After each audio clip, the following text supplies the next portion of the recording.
হুম, আচ্ছা, শোনা যাচ্ছে? হ্যাঁ স্যার, অডিবল। শোনা যাচ্ছে। ওকে, ওকে।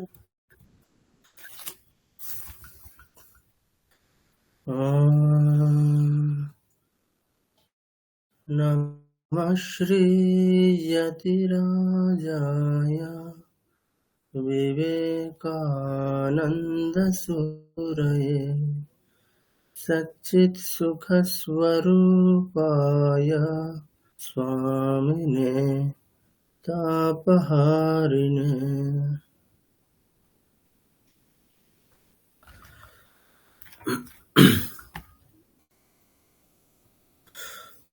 আচ্ছা, শুভ সন্ধ্যা সবাইকে।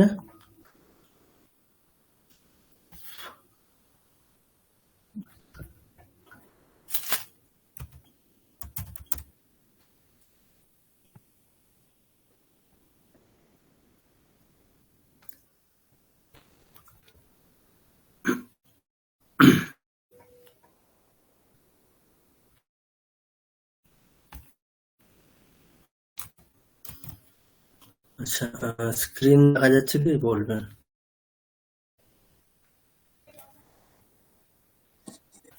স্যার কই দেখতে পাচ্ছি না তো।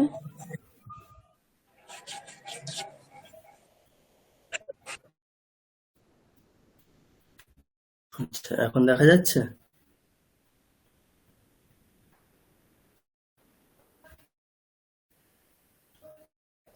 আপনার নামটাই শুধু তো দেখা দেখতে পাচ্ছি না স্যার। কন্টেন্ট নেই স্যার, স্ক্রিন আছে। শেয়ার হয়েছে?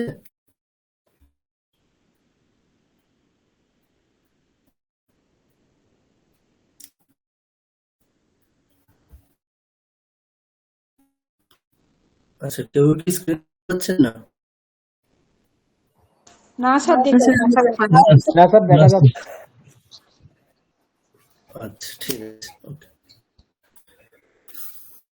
আচ্ছা, আজকে আমরা যে বিষয়টি শিখবো, হ্যাঁ, হ্যাঁ, এখন দেখা যাচ্ছে। দেখা যাচ্ছে। ওকে, ওকে, ঠিক আছে। আচ্ছা, কি আছে আজকে? তাই স্যার আবার চলে গেল, এখন দেখা যাচ্ছে না আর।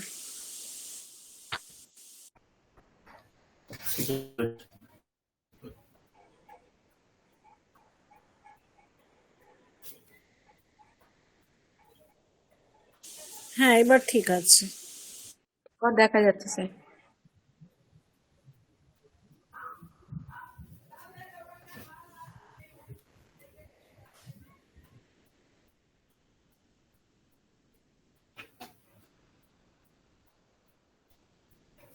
আচ্ছা, আজকে আমাদের যে বিষয় সেটি হচ্ছে ছন্দ। আচ্ছা, ছন্দ বলতে কি বোঝায় এই বিষয়ে মানে আপনাদের কি ধারণা? যেহেতু আমরা প্রত্যেক ভাষাতে এটি পাই, মানে বাংলা ভাষা হোক বা ইংরেজি হোক, তো ছন্দ বলতে আপনাদের কি ধারণা?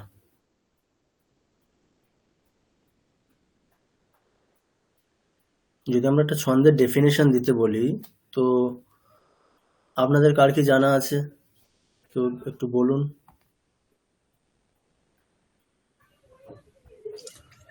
স্যার লাইনের যে শব্দগুলির মধ্যে একটা মিল থাকবে, আচ্ছা, লাইনের শব্দগুলির মধ্যে একটা মিল থাকবে। মিল থাকবে।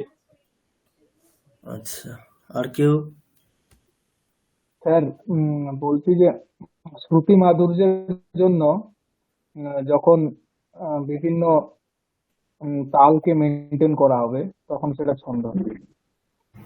আচ্ছা, শ্রুতি মাধুর্যের জন্য যদি তালকে মেনটেন করা হয় তাহলে আচ্ছা, অন্য কেউ?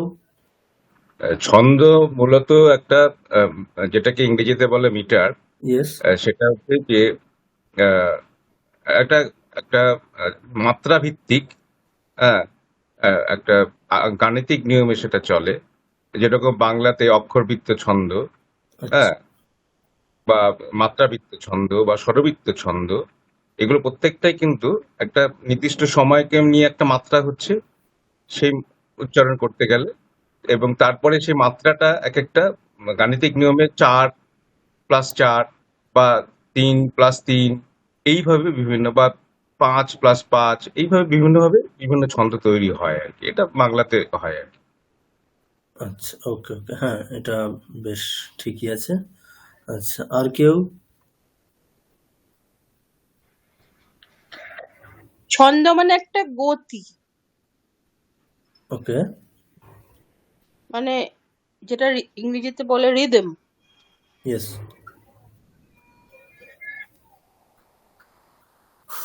আচ্ছা, আর কেউ? স্যার ছন্দ মানে মানে ওই তাল বা মানে যে মানে সিনক্রোনাইজেশন, মানে প্রপার ভাবে বললে সেটা একটা ঠিকভাবে যেটা বেরিয়ে আসে, সেটা মানে আমি হয়তো ঠিকভাবে প্রকাশ করতে পারলাম না। আচ্ছা, ওকে, হ্যাঁ, এই জন্য আমাদের আচ্ছা, আর কেউ মানে আর কেউ কিছু বলবেন, যার যা মনে আসছে?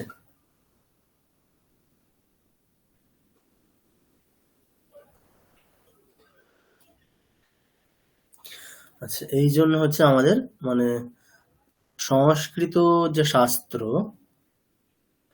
সংস্কৃত এটাকে আমরা শাস্ত্র বলি, তো তো এখানে হচ্ছে সবচেয়ে মজার ব্যাপার হলো হচ্ছে যেটা আমরা মানে খুব সিম্পল জিনিস, যেগুলো যেমন এই ছন্দের ক্ষেত্রে আমরা কিন্তু এটাকে ঠিকঠাক ভাবে ডিফাইন করতে পারছি না। মানে এটার যে একটা পার্টিকুলার একটা মানে পারফেক্ট ডেফিনেশন দেব, সেটা কিন্তু আমরা মানে ব্যাপারটা এরকম একটু আগে অনিরুদ্ধ বাবু বললেন যে ঠিকঠাক আমি প্রকাশ করতে পারছি না। মানে ব্যাপারটা বিষয়টা আমার জানা আছে, জিনিসটা কি একটা বেশ কিন্তু ঠিক গুছিয়ে বলা যাচ্ছে না যে হোয়াট ইজ দ্যাট, গুছিয়ে বলা যাচ্ছে না। অর্থাৎ মানে পার্টিকুলার যে ডেফিনেশন সেটা বলা যাচ্ছে না। আমাদের সংস্কৃতের শাস্ত্রে কি আছে, সবকিছুই হচ্ছে ডেফিনিটিভ একেবারে, মানে সবকিছুর সংজ্ঞা আছে। এনিথিং, যা কিছু, যে কোনো শব্দ আসলেই তার সংজ্ঞা দেওয়া হয়, যেটা কিন্তু অন্যান্য বিষয়ের ক্ষেত্রে হয় না। কিন্তু আমাদের যদি এখন বলা হয় যে পদার্থ কি, কোন একটা পার্টিকুলার পদার্থ, যে কোনো জিনিস, আমরা ঠিক ওগুলোকে ঠিক একটা ডিফাইন করে বলবো, যে একটা সংজ্ঞা হিসেবে বলবো, তার ব্যাখ্যা করে বলবো, সেটা কিন্তু আমরা পারি না বলতে। সংস্কৃতে কিন্তু সেটা, এই জিনিসটা নেই। যা কিছু শব্দ আসে সবকিছুর একটা ডেফিনেশন আছে, এবং স্পষ্ট পারফেক্ট ডেফিনেশন আছে একটা। ছন্দের ক্ষেত্রেও আছে। এই যেমন আমি যদি একটা খুব সিম্পল একটা জিনিস বলি, যে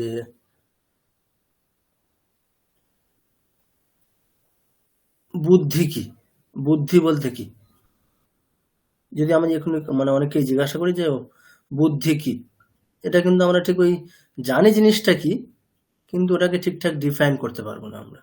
একটা ঠিকঠাক ডেফিনেশন দেওয়া, সেটা পারবো না আমরা।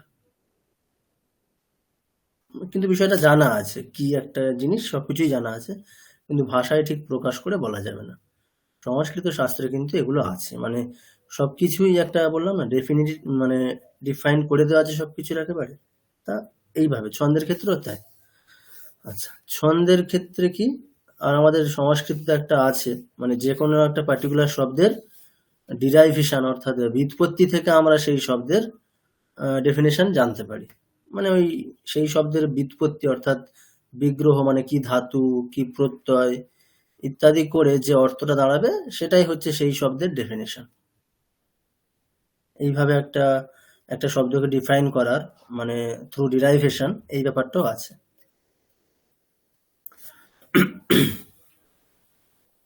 আচ্ছা, তো ছন্দটা কি, দেখুন এখানে খুব স্পষ্ট লেখা আছে একেবারে।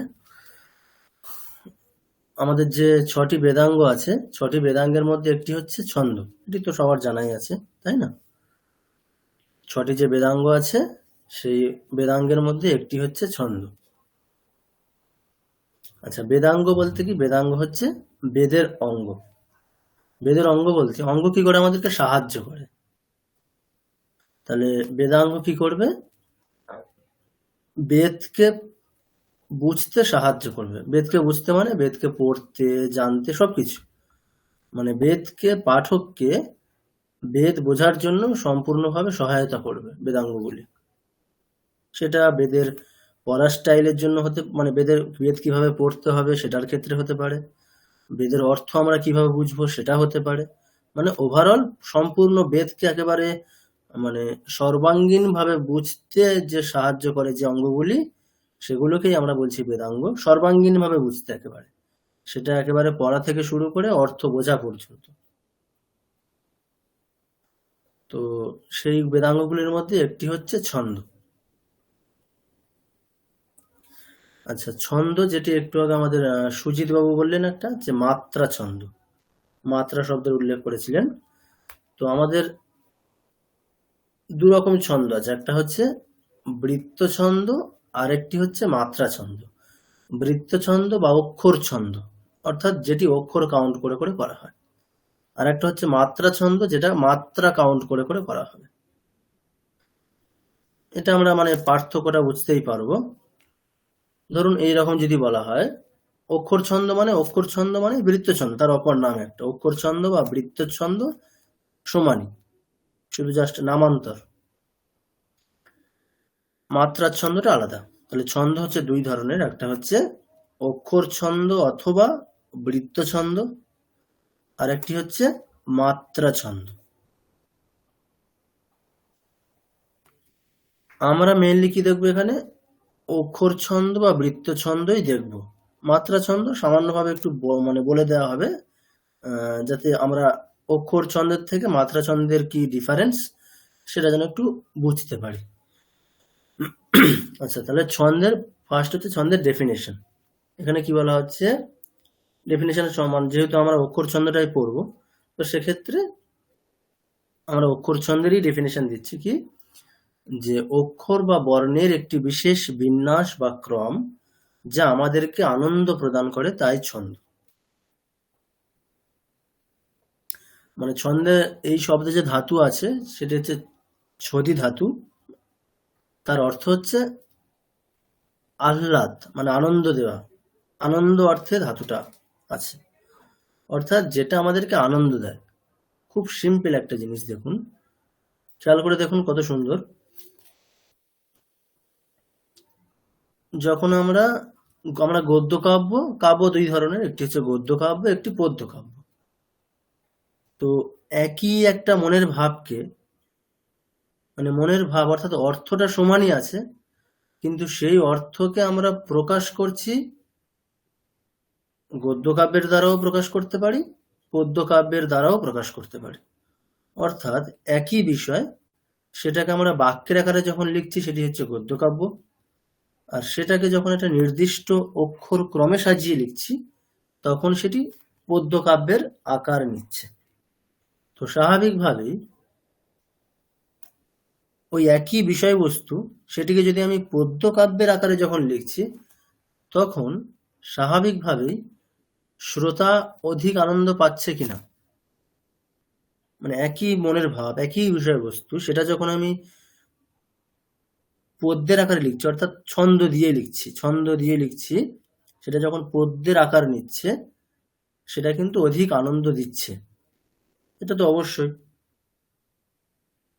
আপনি দেখবেন যখন জীবনে এরকমই হয় যে একটা খুব মানে একই একটা কথা, সেটাকে যখন বেশ গদ্যের আকারে, মানে বাক্যের আকারে যখন লিখেছেন, নিজে লিখছেন, বেশ ঠিকই আছে, কিন্তু সেটাকে যখন আপনি ছন্দ মিলিয়ে একবার নিজে লিখবেন, দেখবেন যে ছন্দ মিলে যাচ্ছে, একটা কবিতার রূপ নিয়েছে, দেখবেন আপনি নিজে কতটা উৎফুল্ল হচ্ছেন, তাই না?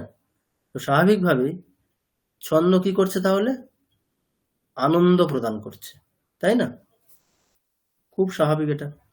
ওই জন্য আনন্দার্থ, মানে আনন্দ অর্থে যে ধাতু, ছদি ধাতু, সেখান থেকে ছন্দ শব্দটা ব্যুৎপন্ন বা তৈরি হয়েছে। তো তাই আমরা কি বলছি, তার ডেফিনেশন কি দিচ্ছি, যে অক্ষর বা বর্ণের একটি বিশেষ বিন্যাস বা ক্রম যা আমাদেরকে আনন্দ প্রদান করে, তাই ছন্দ। আচ্ছা, সেই একই মনের ভাব, একই শব্দ, দেখবেন আমি যদি আপনাদেরকে বলি যে গীতার যে প্রথম শ্লোক, গীতার প্রথম শ্লোকটি কি, ধর্মক্ষেত্রে কুরুক্ষেত্রে সমবেতা ইউৎসবঃ মামকাঃ পাণ্ডবাশ্চৈব কিমকুর্বতে সঞ্জয়। এটিকে আমরা কি করতে পারি, বাক্যের আকারে লিখতে পারি। যেমন আমাদের যে কোনো বাংলা কবিতা পড়লে বা ইংরেজি কবিতা পড়লে আমাদের কি বলা হয়, যে এই মানে কবিতাটার বাক্যের আকারে লিখলে কি রূপ নেয় সেটা দেখাতে হবে। অর্থাৎ অন্যয় অন্যয় করাটা হয় না, যে একটা কবিতার ক্ষেত্রে অন্যয় করছি মানে সেটাকে বাক্যের আকারে লিখলে কিভাবে দাঁড়ায়, বাক্যটা কি দাঁড়াচ্ছে সেটা লিখতে হয়। তাহলে সেই বাক্যটা যখন লিখছি সেটা কিন্তু তখন গদ্য কাব্যের আকারে আছে, সেটাকেই আমি একটা নির্দিষ্ট ক্রম অর্থাৎ একটা ক্রম মেনটেন করে লিখছি যখন, তখন সেটা একটা পদ্যের আকার নিচ্ছে। তাহলে আলটিমেটলি ছন্দ বলতে কি দাঁড়াচ্ছে, একটা নির্দিষ্ট ক্রম। সেটা কিসের ক্রম, অক্ষর বা বর্ণের। আপনি যদি এখন ধর্মক্ষেত্রে কুরুক্ষেত্রে এটাকে ওলটপালট করে দেন, তখন কিন্তু আর সেই মানে ওটা মানে ওই বাক্যটা কিন্তু আর পদ্যের আকারে রূপ নেবে না।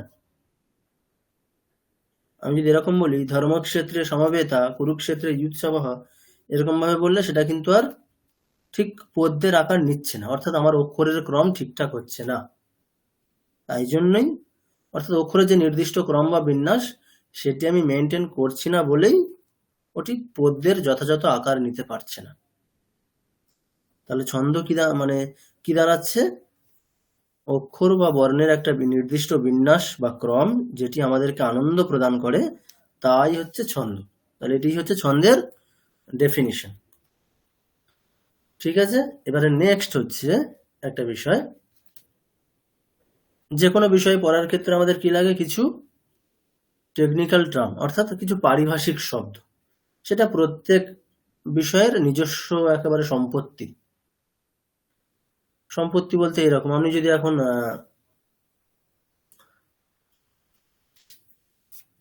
সায়েন্স স্ট্রিমে যান বা যে কোনো আমাদের সংস্কৃতের যে কোনো বিষয় পড়তে যান, দেখবেন কিছু কিছু শব্দের কি আছে, পার্টিকুলার একটা অর্থ আছে, যে এই শব্দের এই বিষয় পড়তে গেলে এই অর্থকে মেনেই চলতে হবে। তাহলে সেই শব্দগুলো তাহলে কি, সেই পার্টিকুলার সাবজেক্টের নিজস্ব শব্দ। কেননা ওই পার্টিকুলার সাবজেক্টে ওই শব্দগুলো একটা নিজস্ব অর্থ বহন করেই চলে। মানে আপনি যেটি হচ্ছে দৈনন্দিন জীবনে জানেন বা অন্য বিষয়ে পড়ে ওই শব্দের হয়তো অন্য অর্থ জেনেছেন, সেই অর্থ যদি আপনি ওখানে ওইখানে ধরে চলেন, তাহলে সেটা যথাযথ হবে না।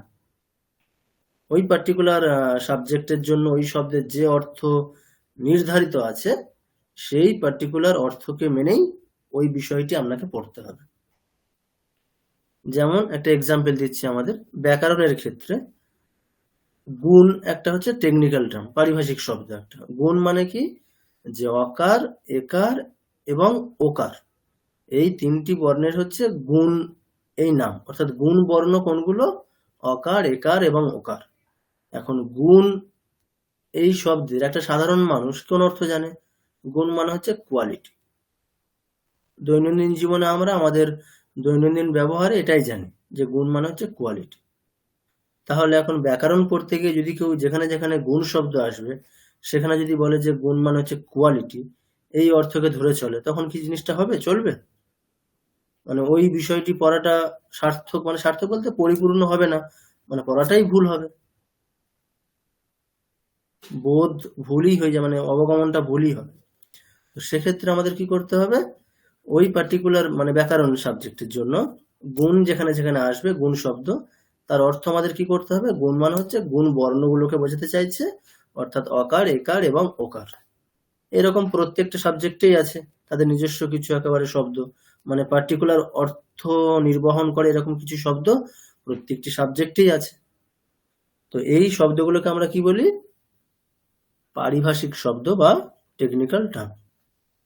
ঠিক আছে, তো স্বাভাবিকভাবে আমরা ছন্দ পড়ছি আজকে, তো ছন্দের ক্ষেত্রে এরকম কিছু পারিভাষিক শব্দ রয়েছে। পারিভাষিক শব্দ না জানলে কিন্তু সেই পার্টিকুলার সাবজেক্ট পড়াটা পড়াই হবে না, পড়া যাবে না। কারণ ওই পার্টিকুলার সাবজেক্ট পড়তে গেলে ওই শব্দগুলো আসবে, তাহলে ওই শব্দগুলোর অর্থ আমাদের জানতে হবে, ওই পার্টিকুলার সাবজেক্টের নিজস্ব শব্দগুলো। ঠিক আছে, তো সেই পারিভাষিক শব্দগুলো কি কি সেগুলো একটু জানতে হবে এখন। আচ্ছা, কেউ একজন পড়ুন।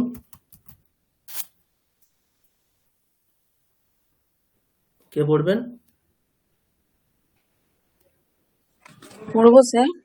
হ্যাঁ হ্যাঁ, অপর্ণা ম্যাডাম, ঠিক আছে পড়ুন।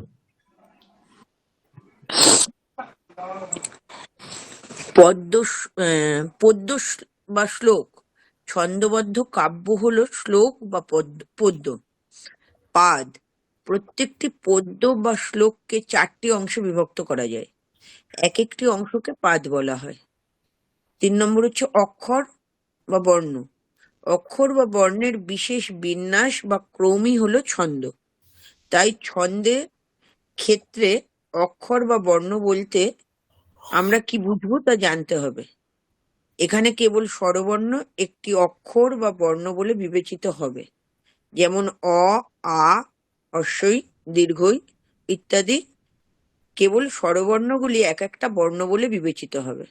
স্বরবর্ণ সহিত ব্যঞ্জনবর্ণ ও একটি বর্ণ বলে বিবেচিত হবে, যেমন ক, ক যোগ অ, কা, ক যোগ আ, কয়মূর্ধন্যস্বয়ে, ক্ষয়মূর্ধন্যস্বয়ে যোগ অ, খা, কয়মূর্ধন্যস্বয়ে যোগ আ ইত্যাদি এক একটি অক্ষর বা বর্ণ বলে বিবেচিত হবে। এই আচ্ছা, ঠিক আছে অক্ষর বা ম্যাডাম, থেমে বর্ণ, যান একটু। হ্যাঁ, আচ্ছা, তো যে 3টি বিষয় বলা হলো, যে পদ্য বা শ্লোক, খুব ইজি। যে ছন্দবদ্ধ কাব্যকে আমরা কি বলি? শ্লোক বা পদ্য। প্রত্যেকটি পদ্যে হচ্ছে 4টি করে, মানে প্রত্যেকটি শ্লোককে আমরা 4টি করে অংশে ভাগ করতে পারি। তো এক একটি অংশকে আমরা কি বলি? পাদ। এটা আমরা আগে জেনেছি। আচ্ছা, তৃতীয় হচ্ছে অক্ষর বা বর্ণ। আচ্ছা, অক্ষর বা বর্ণের নির্দিষ্ট ক্রমই হচ্ছে ছন্দ। তাহলে এখন ছন্দের ক্ষেত্রে অক্ষর বা বর্ণ বলতে আমরা কতটুকু অংশকে ধরবো, অর্থাৎ একটি অক্ষর বা একটি বর্ণ বলতে কি বুঝবো সেটা জানতে হবে। তাহলে একটি অক্ষর বা একটি বর্ণ বলতে আমরা কি বুঝবো? কেবলমাত্র স্বরবর্ণ, সেটাকে আমরা এক একটা অক্ষর বা এক একটা বর্ণ বলে বিবেচনা করতে পারি। আর স্বরবর্ণ সহিত ব্যঞ্জন বর্ণ একটি বর্ণ বলেই বিবেচিত হবে। তো স্বাভাবিকভাবেই এখন যদি আপনাদেরকে এই মানে কেউ যদি এরকম ভুল করে, যে আমরা তো দেখছি কি ক, কা, কায়ের ক্ষেত্রে কি আছে? ক প্লাস আ আছে। তো স্বাভাবিকভাবে আমরা ওখানে কি করতে পারি? অনেকে মনে করবেন যে এখানে তো 2টি বর্ণ আছে, একটা ককার, একটা আকার। সেরকমটি না। কেবলমাত্র স্বরবর্ণ থাকলে সেটা একটা বর্ণ হবে, আর স্বরবর্ণ সহিত ব্যঞ্জন বর্ণ একটা অক্ষর হিসেবে বিবেচিত হবে। অর্থাৎ কা একটি অক্ষর, কি একটি অক্ষর। সেরকম যুক্তাক্ষরের ক্ষেত্রেও তাই। ক্ষয়কার মানে খা, ক্ষা একটি অক্ষর। বিজ্ঞান, এখানে কি আছে? বি একটাই অক্ষর, জ্ঞা একটাই অক্ষর। মানে জ্ঞা এখানে এরকম যদি কেউ ভুল করে যে জ, ঞা, আ 3টি অক্ষর আছে, এরকম না। স্বরবর্ণ সহিত ব্যঞ্জন বর্ণ একটি অক্ষর। মানে মেইনলি যেটা দাঁড়াচ্ছে সেটা তাহলে কি আমরা মানে সিলেবেল হিসেবে বলতে পারি, যে একটা সিলেবেল, অর্থাৎ খুব সিম্পল ভাবে বললে অক্ষর বা বর্ণ বলতে আমরা এটাকে যদি একটু আরো ডিফাইন করি, এইভাবে বলা যেতে পারে যে উচ্চারণের যোগ্য সবচেয়ে ক্ষুদ্রতম অংশ, উচ্চারণের যোগ্য সবচেয়ে ক্ষুদ্রতম অংশই হচ্ছে একটি অক্ষর বা একটি বর্ণ বলে বিবেচিত হবে। দেখুন, খেয়াল করে দেখুন, কেবলমাত্র স্বরবর্ণ যখন আসবে সেক্ষেত্রে কি আসছে? অ, আ, এগুলো উচ্চারণ করা যায়। মানে উচ্চারণের যোগ্য ক্ষুদ্রতম অংশ কি? ধরুন এখন আছে অজগর। অজগর শব্দে উচ্চারণের যোগ্য ক্ষুদ্রতম অংশ কি কি? অজগর। অজগর। কিন্তু বাংলার ক্ষেত্রে ধরলে কিন্তু সেটি হচ্ছে না। বাংলার ক্ষেত্রে আমরা র বলতে পারি। আমরা কি বাংলার ক্ষেত্রে এরকম বলি? অজগর। বাংলাতে আমরা কিন্তু উচ্চারণটা করি অজগর, যদিও অকার আছে, কিন্তু আমাদের উচ্চারণ অনুযায়ী যদি সিলেবেল দেখি তাহলে কি দাঁড়াবে? অর্থাৎ উচ্চারণের যোগ্য ক্ষুদ্রতম অংশ কি দাঁড়াবে? অ, জ, গর। আপনি কিন্তু রকারটাকে আলাদা করে উচ্চারণ করতে পারবেন না, মানে উচ্চারণের দিক দিয়ে। স্পেলিং এর দিক দিয়ে র, অ, র করা যায়, কিন্তু গ প্লাস অ প্লাস র, গর, এটা একটাই সিলেবেল উচ্চারণের দিক দিয়ে। তো আমাদের উচ্চারণের যোগ্য ক্ষুদ্রতম অংশ কটি আছে এখানে? অ একটা, জ একটা, গর এটা একটা। বাট রিটেন ফর্ম দেখতে গেলে 4টেই, অ, জ, গ, র। ঠিক আছে? যেমন সীতা, এখানে কটা আছে? কটা অক্ষর? দুটো। দুটো। সি একটা, তা একটা। একটা তাহলে এটা বোঝা গেছে অক্ষর বা বর্ণ বলতে কি, যে উচ্চারণের যোগ্য সবচেয়ে ক্ষুদ্রতম অংশ একটি অক্ষর বা একটি বর্ণ বলে বিবেচিত হবে। এখন আমাদের যুক্তাক্ষরের ক্ষেত্রে বিজ্ঞান, এখানে জ্ঞা, এখানে আমরা মানে উচ্চারণের যোগ্য ক্ষুদ্রতম অংশ কটা আছে? বি একটা, জ্ঞা একটা। মানে জ, ঞা, আ এগুলো তো আলাদা করে উচ্চারণ করতে পারবো না আমরা, তিনটে। তাহলে তিনটেই অক্ষর আছে এখানে। তাহলে আমরা অক্ষর বা বর্ণ বলতে কি বোঝায় সেটাকে আমরা এইভাবে একটা জাস্টিফাই বা ডিফাইন করতে পারি যে উচ্চারণের যোগ্য সবচেয়ে ক্ষুদ্রতম অংশ হচ্ছে এখানে একটি অক্ষর বা একটি বর্ণ বলে বিবেচিত হবে। ক্লিয়ার?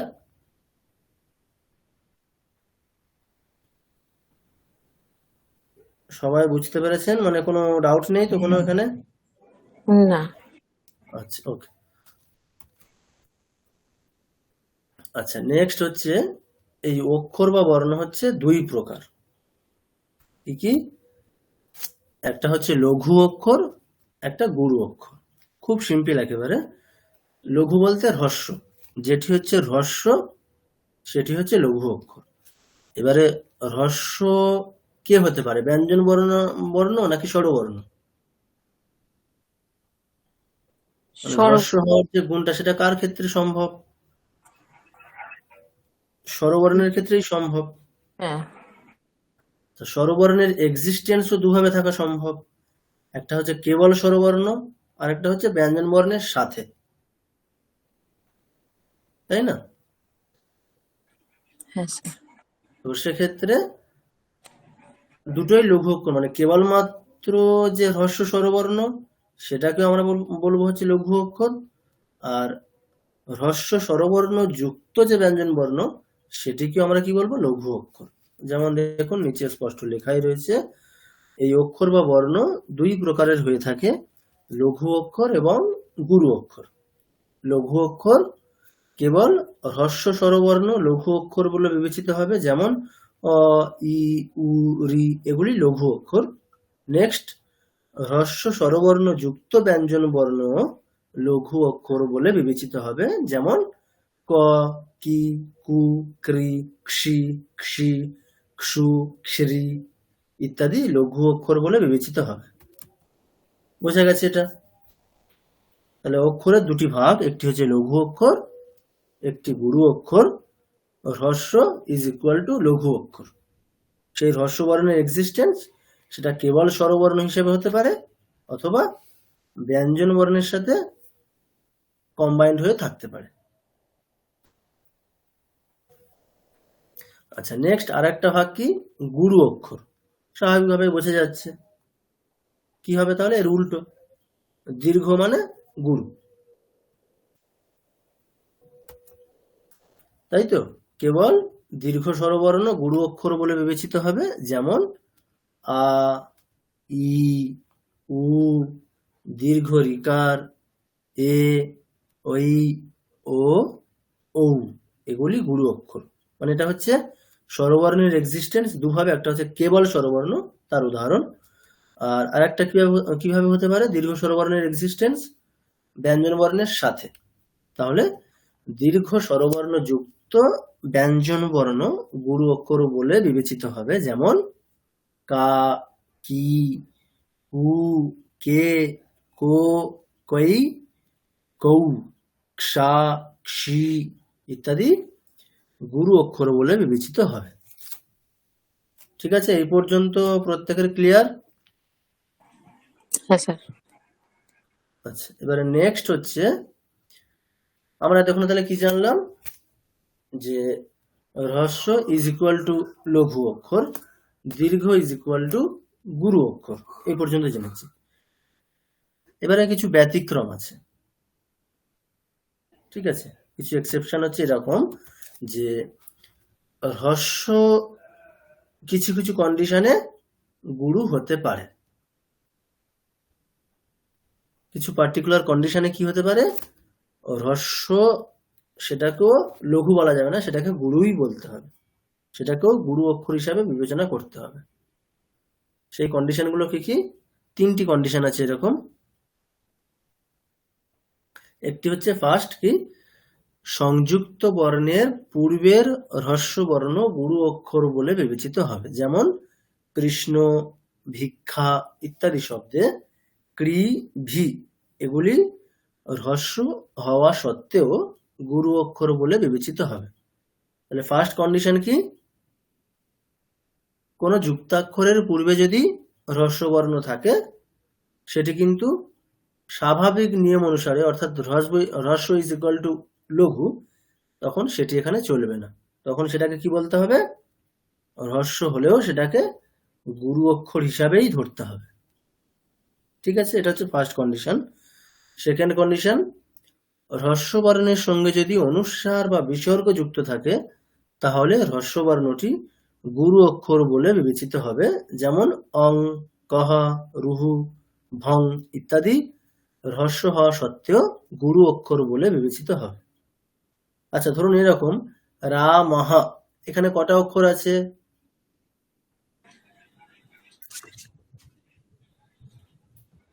রা আর ম দুটো। দুটো অক্ষর, রা একটা, মহ একটা। কেন বলেছি কি, উচ্চারণের যোগ্য ক্ষুদ্রতম অংশ। এখন বিসর্গের উচ্চারণ মানে যদি আমরা এরকম বলি যে এখানে ঠিক আছে রা একটা, ম একটা, বিসর্গ একটা, সেটা কি সম্ভব? কেননা বিসর্গের উচ্চারণটা ময়ের সাথে করাই সম্ভব, মানে আলাদা করে তো করা সম্ভব না। তো ওই জন্য রা একটা, মহ একটা, দুটো। তো যখন দেখা যাবে এই রকম বিসর্গ অথবা অনুস্বার হ্রস্ব বর্ণের সাথে আছে, তখন সেটাকে আর কি বলা যাবে না, লঘু বলা যাবে না। স্বাভাবিক যে নিয়ম, অর্থাৎ হ্রস্ব ইজ ইকুয়াল টু লঘু, তখন সেটি সেখানে আর চলছে না। তখন সেটাকে কি বলতে হবে, গুরু অক্ষর হিসাবেই ধরতে হবে। আচ্ছা, নেক্সট নাম্বার 3, কোনো পাদের শেষে থাকা হ্রস্ব বর্ণ গুরু অক্ষর বলে বিবেচিত হতে পারে, আবার হ্রস্ব বর্ণ হওয়ার সাধারণ নিয়ম অনুসারে লঘু বলেও বিবেচিত হতে পারে। এটা হচ্ছে অপশনাল। অর্থাৎ আগের যে দুটি কন্ডিশন আছে এটা হচ্ছে একেবারে ম্যান্ডেটরি, যে কি হ্রস্ব যদি সংযুক্ত অর্থাৎ যুক্তাক্ষরের পূর্বে থাকা হ্রস্ব বর্ণ অবশ্যই গুরু। হ্রস্ব বর্ণের সঙ্গে যদি অনুস্বার অথবা বিসর্গ যুক্ত থাকে তাহলে অবশ্যই সেটি গুরু বর্ণ, নট লঘু। কিন্তু থার্ড যে কন্ডিশন, অর্থাৎ কোনো পাদের শেষে যদি কোনো হ্রস্ব বর্ণ থাকে সেটাকে আমরা গুরু বলেও ধরতে পারি, লঘু বলেও ধরতে পারি। এখন স্বাভাবিকভাবে প্রশ্ন হবে, কি প্রশ্ন হবে, যে কখন আমরা গুরু হিসাবে ধরবো, কখন লঘু হিসাবে ধরবো। খুবই স্বাভাবিক কোশ্চেন এটা। তো সেটি ঠিক করা হবে কি দেখে, সেটি ঠিক করা হবে হচ্ছে ছন্দের ডিমান্ড অনুসারে। ছন্দের ডিমান্ড অনুসারে বলতে ধরুন কোনো একটা পার্টিকুলার ছন্দ, আমরা একটা নাম ধরে নিচ্ছি যে বসন্ত তিলকা বা শিখরিণী, যা কিছু একটা। তো আমরা যদি দেখি যে শিখরিণী ছন্দ হওয়ার ক্ষেত্রে, শিখরিণী ছন্দ হওয়ার কন্ডিশন এটাই, মানে একটা নির্দিষ্ট তো অক্ষরের ক্রম থাকবে।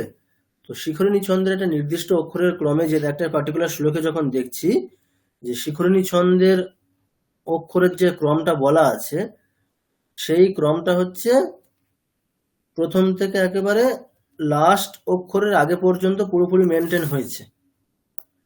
এবারে শেষের অক্ষরটা আমরা গিয়ে দেখছি যে হ্রস্ব আছে, এবং শিখরিণী ছন্দের অক্ষরের ক্রম অনুসারে, অর্থাৎ শিখরিণী ছন্দের ডিমান্ড অনুসারে, শিখরিণী ছন্দ হতে গেলে শেষ অক্ষরটা গুরু হতে হবে, কিন্তু শেষ অক্ষরটা পার্টিকুলার শ্লোকে হ্রস্বই আছে। তখন আমাকে কি করতে হবে, শিখরিণী ছন্দ বলতে গেলে, অর্থাৎ শিখরিণী ছন্দে এই শ্লোকটা আছে, এইটাকে আমাকে মানে কি বলবো, মানে জাস্টিফাই করতে গেলে শেষ অক্ষরটাকে আমি গুরু হিসাবেই ধরবো। এখন ধরি অন্য কোনো একটা ছন্দ বসন্ত তিলকা, সেই ছন্দে ধরে নিচ্ছি আমি শেষ অক্ষরটা, সেই ছন্দের শেষ অক্ষর লঘু হয়। তো দেখলাম একটা শ্লোক আছে, শেষ অক্ষরের আগের অক্ষর পর্যন্ত পুরোপুরি বসন্ত তিলকা ছন্দের যে অক্ষরের যে ক্রম বলা হয়েছে সেটা পুরোপুরি মিলে যাচ্ছে। শেষ অক্ষরটা কি হতে হবে, বসন্ত তিলকাতে লঘু হতে হবে। এখানে দেখছি শেষ অক্ষরটা হ্রস্ব আছে, তখন কিন্তু আমি সেটিকে আর গুরু ধরবো না, বসন্ত তিলকা ছন্দের ডিমান্ড অনুসারে সেটাকে আমি হ্রস্ব আছে লঘু হিসাবেই বিবেচনা করব আমি। ব্যাপারটা কি বোঝা গেল? এইরকম ওটা হচ্ছে ছন্দের ডিমান্ড অনুসারে শেষের হ্রস্ব অক্ষরটা কখনো লঘু কখনো গুরু হতেই পারে। এই পর্যন্ত ক্লিয়ার? এমনিতে স্যার বুঝতে পেরেছি, কিন্তু ওই শিখরিণী এক্সাম্পল ছন্দ, হবে বুঝতে হ্যাঁ, পেরেছি জিনিসটা। বসন্ত তিলকা ছন্দ, থিওরিটিক্যালি জিনিসটা বোঝা গেছে একেবারে?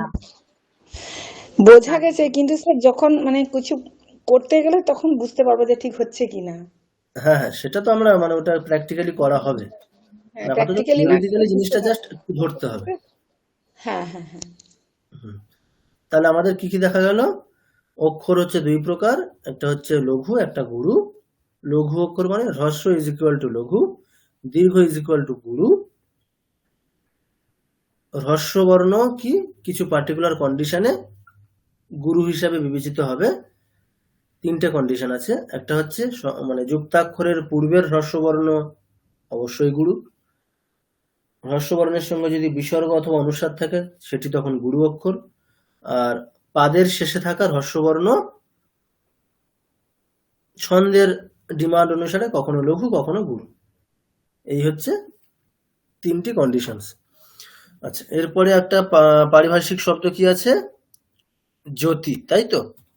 আচ্ছা, জ্যোতি শব্দের অর্থ আমরা জানি কি? জ্যোতি মানে ছেদ, তাই তো?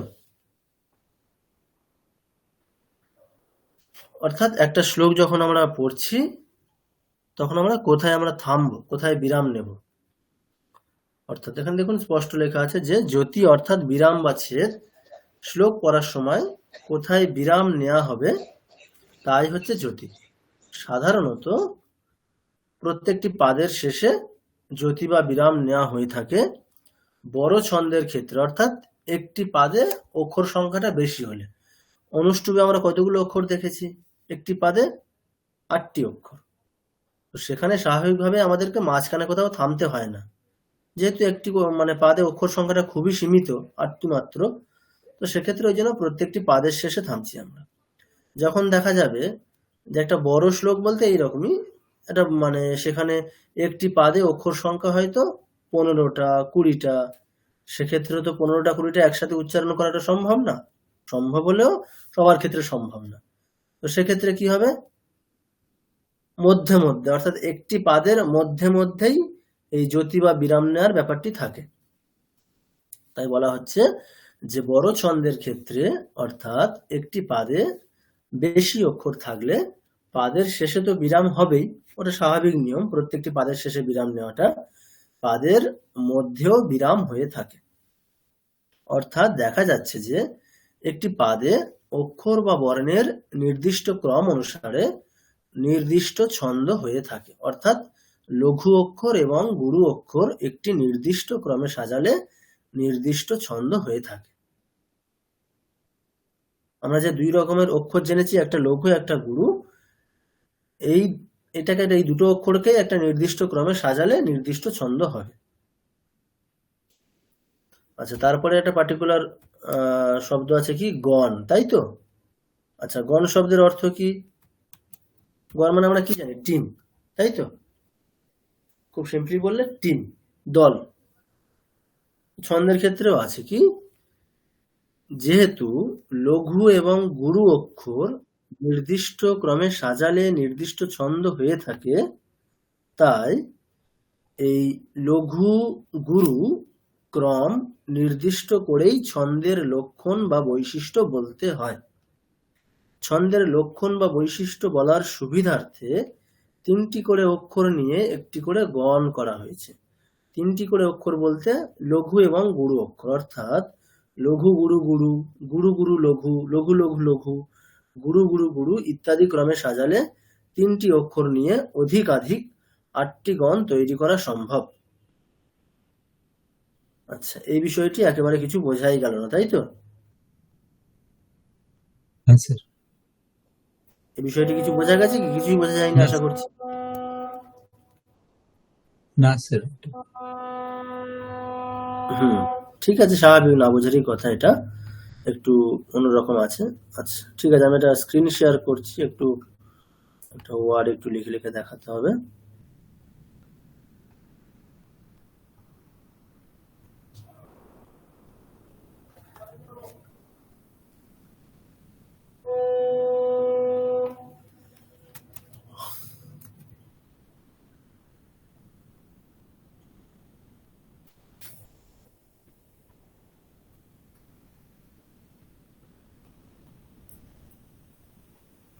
আচ্ছা, একটা স্ক্রিন দেখা যাচ্ছে?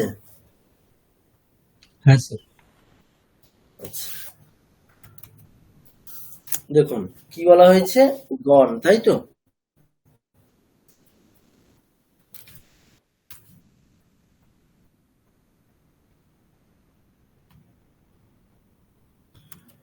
আচ্ছা, আপনারা প্রত্যেকে জানেন যে ওই ডেসিমেল, অক্টা ইত্যাদি করতে গেলে ধরুন 0 1 এই দুটিকে নিয়ে যদি আমি যদি তিনটে মানে এই 0 1 দুটোকেই নেব, জাস্ট 3 ডিজিট করতে হয় আমাকে, আমি কটা টিম তৈরি করতে পারবো? আমি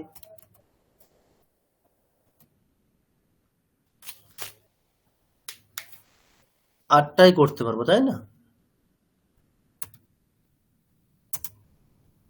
ফার্স্ট আমি করছি 0 0 0,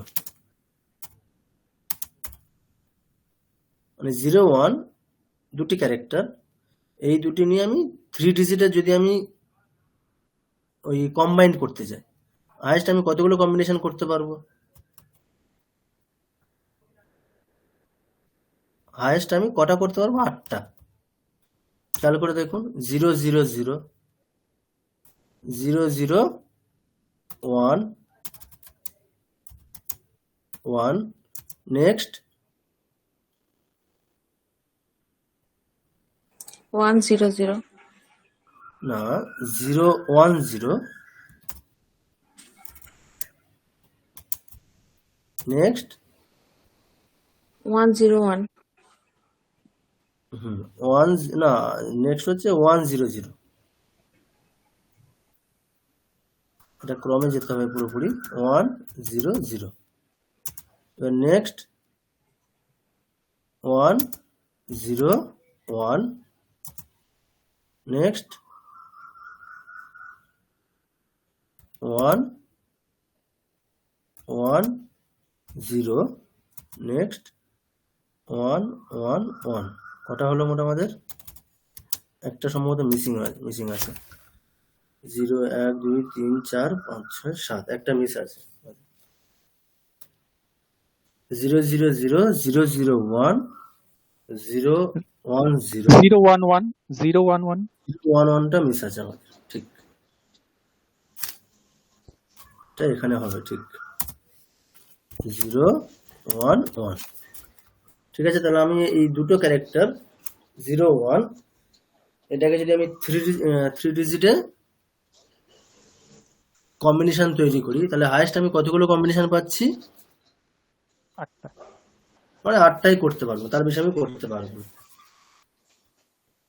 এবার আমাদের এখানে কি আছে? 0 1 এর জায়গায় কি আছে? আমাদের এখানে 0 1 এর জায়গায় আছে লঘু গুরু। গুরু। ঠিক আছে, লঘু আর গুরু। আমরা এখন কি করব? লঘুর জন্য হচ্ছে শব্দ ইউজ করব ল, আর গুরুর জন্য শর্ট ইউজ করব গ। ঠিক সেম একই রকমই। কটা কম্বিনেশন পাবো আমরা? 8টা। ল ল ল, অর্থাৎ লঘু লঘু লঘু। Next write. ল ল গ গুরু। ল ল গ। ল গ। গ। নেক্সট নেক্সট ল গ ল ল গ ল ল গ গ ল ল। নেক্সট ল ল ল গ গ ল গ গ। গ। নেক্সট গ ল ল নেক্সট গ ল ল গ ল গলম ল। গ। নেক্সট গ ল গ নেক্সট গ ল গ গ ল গ। নেক্সট গ গ গ গ ল। ল। ল। নেক্সট হচ্ছে গ গ গ গ। গ গ গ। তাহলে কটা হাইস্ট স্ট্রিং তৈরি হলো? 8টা। 8টা। এবার আমি একটা ছন্দের একটা জাস্ট একটা একটা কোনো যে কোনো একটা ছন্দের একটা ডেফিনেশন দেখাই। মানে ধরুন আমাদের একটা ছন্দ আছে ইন্দ্রবজ্রা। ইন্দ্রবজ্রা ছন্দে কি বলা হচ্ছে, তার ডেফিনেশন হচ্ছে এরকম: স্যাদ ইন্দ্র বজ্রা যদি তৌ জগৌ গহ। মানে খুব সিম্পলি সাজালে কি দাঁড়াবে, ত তগণ আর জগণ আর একটি গুরুবর্ণ একটি গুরুবর্ণ। দেখুন একটা শব্দ এবার খেয়াল করতে হবে একটু। একটা শব্দ লিখছি দেখুন, য় মা তা রা চ ভা ন স ল গম। কি শব্দ আছে? এই শব্দটা একটু ভালো করে খেয়াল করুন, কি আছে? জ ম य मा ता তা রা জ ভা ज ন भा न स তারা ल জ गम। ভা ন স ল গ ম। আচ্ছা, এবার আমাকে পরপর বলে যান জটা কোন অক্ষর, মানে লঘু না গুরু? আমরা এতক্ষণে দেখেছি লঘু लघु জটা হচ্ছে লঘু। ঠিক আছে, নেক্সট মাটা মাটা গুরু গুরু স্যার। গুরু। নেক্সট তা তা গুরু গুরু গুরু। নেক্সট রা গুরু গুরু গুরু। জ লঘু লঘু লঘু। ভা গুরু गुरु গুরু। ন न स ल स লঘু लघु न লঘু। स ल লঘু लघु স লঘু লঘু। गम। ল আর গণটা লঘু কি বলেছি? পাদের মানে শেষে আছে, অনুস্বার আছে। তাহলে অনুস্বার থাকলে কি হবে?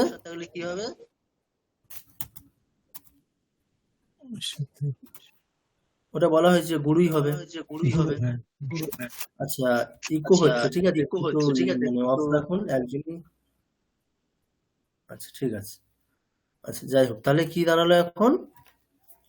মানে এই যে পার্টিকুলার আমি একটা শব্দ লিখেছি, তার ক্রমটা যদি আমি লঘু গুরু ক্রমে সাজাই, এটাই দাঁড়াচ্ছে, তাই তো?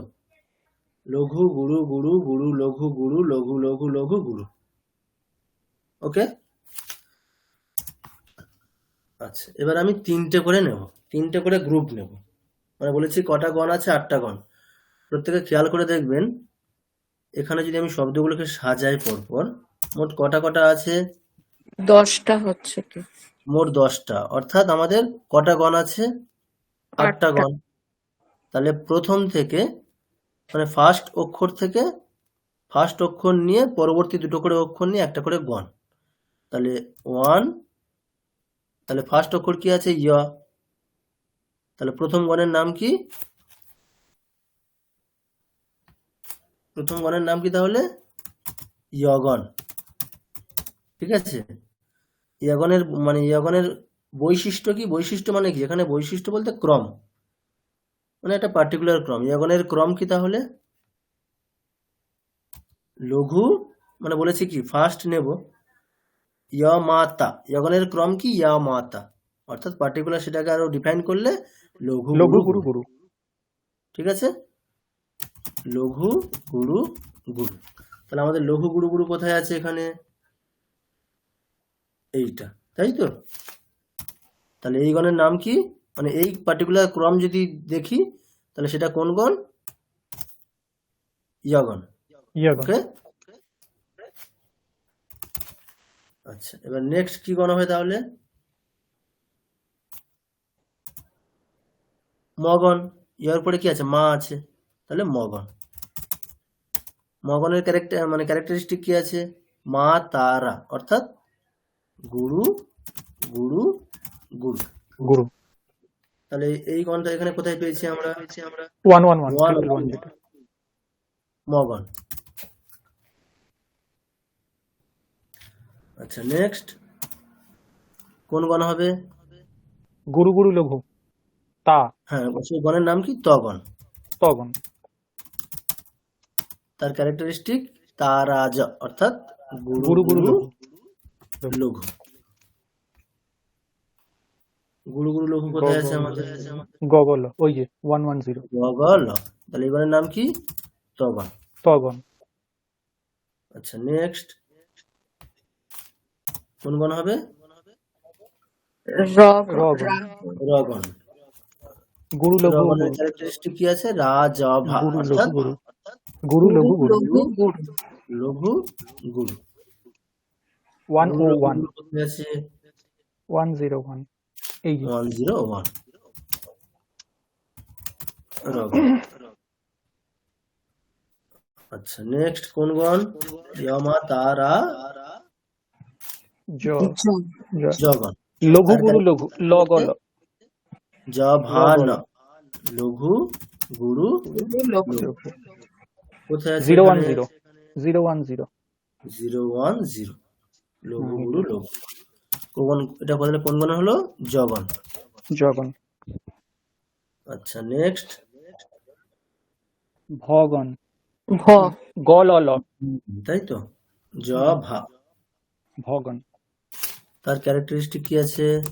গলল ভা গুরু নসা লঘু গুরু লঘু লঘু লঘু লঘু। তাহলে আপনারা 100 যখন তাহলে এইটার ইউজটা বুঝতে পারছেন এই পার্টিকুলার ওয়ার্ডটা। হুম। এই ওয়ার্ডটা আমাদের কি করছে? দুটো জিনিস মনে রাখতে সাহায্য করছে। গণের নাম তার সাথে গণের ক্যারেক্টারিস্টিক দুটোই। ওকে আচ্ছা তাহলে ভগবান তাহলে কি? গুরু লঘু লঘু। কোথায় আছে এখানে? 100 ওদিকে 100 তাহলে কি দাঁড়ালো? ভগবান। হুম।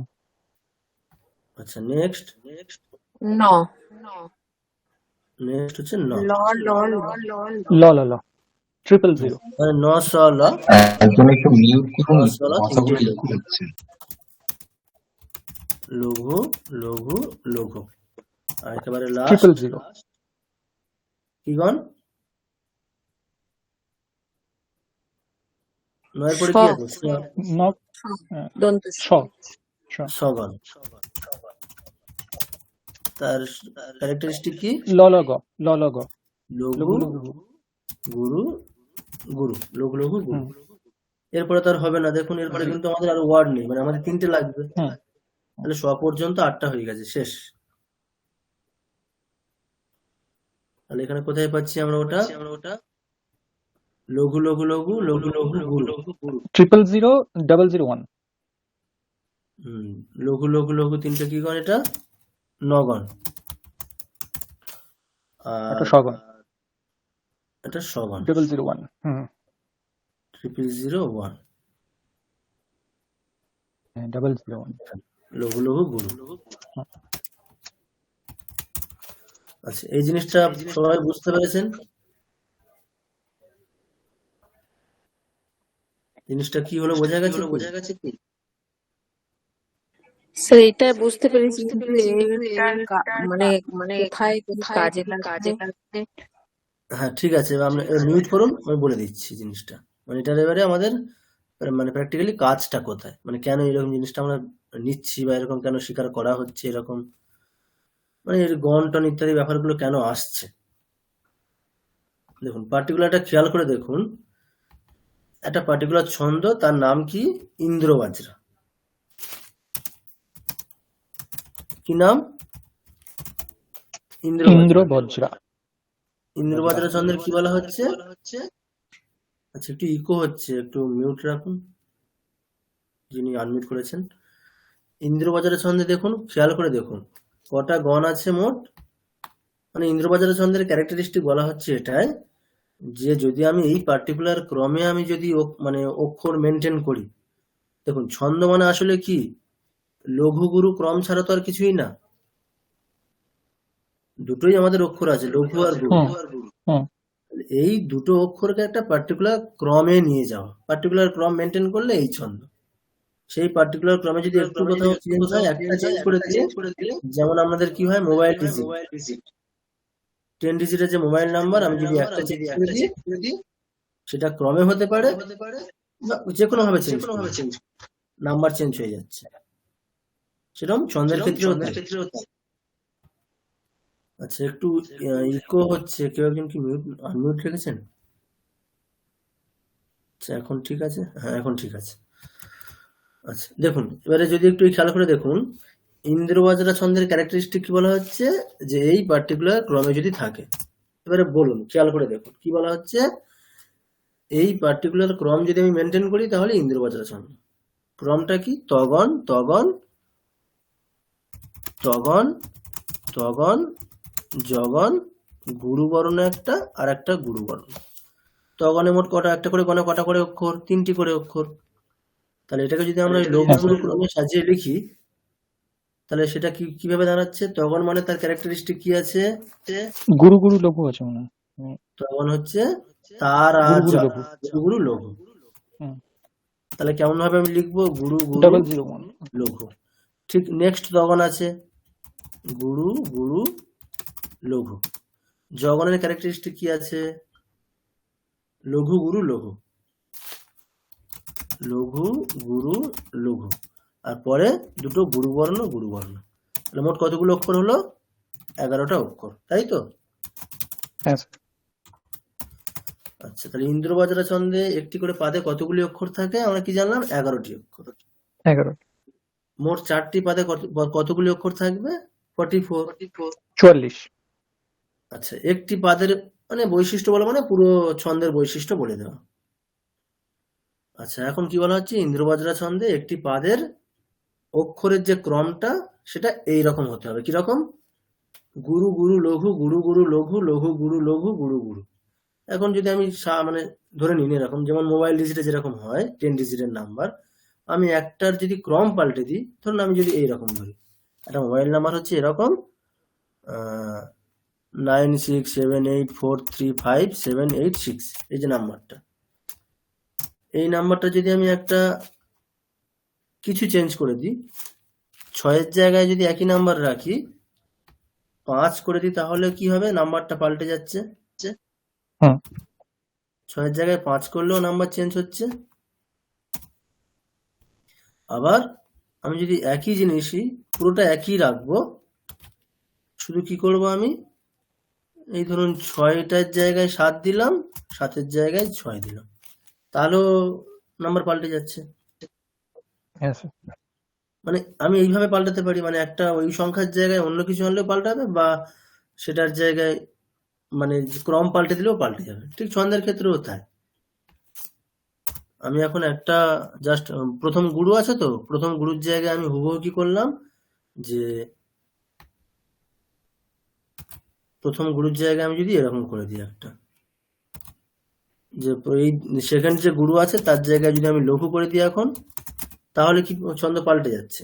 তখন কিন্তু আর ইন্দ্রবজ্রা ছন্দ থাকছে না। তখন আমি বলতে পারবো না যে ওই পার্টিকুলার শ্লোকটি ইন্দ্রবজ্রা ছন্দে আছে। কেন? পাল্টে গেছে একটা। যদি আমি ঠিক একই রকমই করি, কি করব? সবগুলো একই রকমই রাখছি, শুধু এই মানে গুরুর জায়গায় লঘু করে দিচ্ছি আর লঘুর জায়গায় গুরু করে দিচ্ছি, তাহলেও পাল্টে যাবে ছন্দ। অর্থাৎ ছন্দ মানে তাহলে কি দাঁড়াচ্ছে? অক্ষর বা বর্ণের নির্দিষ্ট ক্রম। সেটা কি, কোন অক্ষরের? অক্ষর মানে আমাদের দুটোই আছে, লঘু আর গুরু, তাদের একটা নির্দিষ্ট ক্রম, সেটাই ছন্দ। তো এখন তাহলে ইন্দ্রবজ্রা ছন্দের ক্যারেক্টারিস্টিক কি? এটাই। এই পার্টিকুলার ক্রম যদি আমি দেখি কোন শ্লোকের ক্ষেত্রে, কোন শ্লোকের একটি করে পাদে 11টি করে অক্ষর আছে এবং এই পার্টিকুলার ক্রমেই আছে, তখন আমি কি বুঝবো? সেটা ইন্দ্রবজ্রা ছন্দে লেখা। তো এখন তাহলে ইন্দ্রবজ্রা ছন্দের যদি আমাকে ডেফিনিশন দিতে হয়, তাহলে আমাকে কি বলতে হবে? বলতে হবে, এটাই বলতে হবে যে যদি গুরু গুরু লঘু, গুরু গুরু লঘু, লঘু গুরু লঘু, গুরু গুরু, এই ক্রমে যদি অক্ষর থাকে তাহলে সেটা ইন্দ্রবজ্রা ছন্দ। খুব স্বাভাবিক। তো এখন গণের প্রয়োজনীয়তাটা কোথায়? জগতে সবকিছুই কিসে চলে? শর্টকাট। সবকিছুর একটা শর্টকাট আমরা দেখি। তো এখন মানে এই যে সম্পূর্ণটা বলা আর এটা বলা কি সমান? ঠিক তো? এটা বলে দেওয়া আর এটা বলে দেওয়া সমান। কিন্তু জিনিসটা কত কমে হলো, এতটা একদম বলা স্যার, এটা বলা কি আর ইজি সূত্রের মতো নাকি? হয়ে গেল। শর্টকাট হলো, মানে খুব ছোট করে বলা গেল জিনিসটা। হ্যাঁ, তো এই জন্য গণের প্রয়োজনীয়তা। আমি কি করছি, গণটা কেন স্বীকার করছি, এই কারণে যে আমি এই ক্রমটাকে যাতে পুরোপুরি বলতে না হয় আমাকে, আমি তিনটে করে একটা ক্রম নিয়ে একটা গ্রুপ করে দিলাম, আমি গ্রুপের নাম বললাম, মানে ওই ক্রমটা আমার বলা হয়ে যাচ্ছে। অর্থাৎ গুরু গুরু লঘু আমি এতটা পুরোটা না বলে আমি তার জায়গায় কি বলে দিলাম, তার জায়গায় আমি বলে দিলাম তগণ। এইটাকেও না বলে আমি কি করলাম, তার জায়গায় কি বললাম, তগণ বললাম। ঠিক একই রকম লঘু গুরু না বলে আমি তার জায়গায় কি জগন বললাম, জগন জগণ।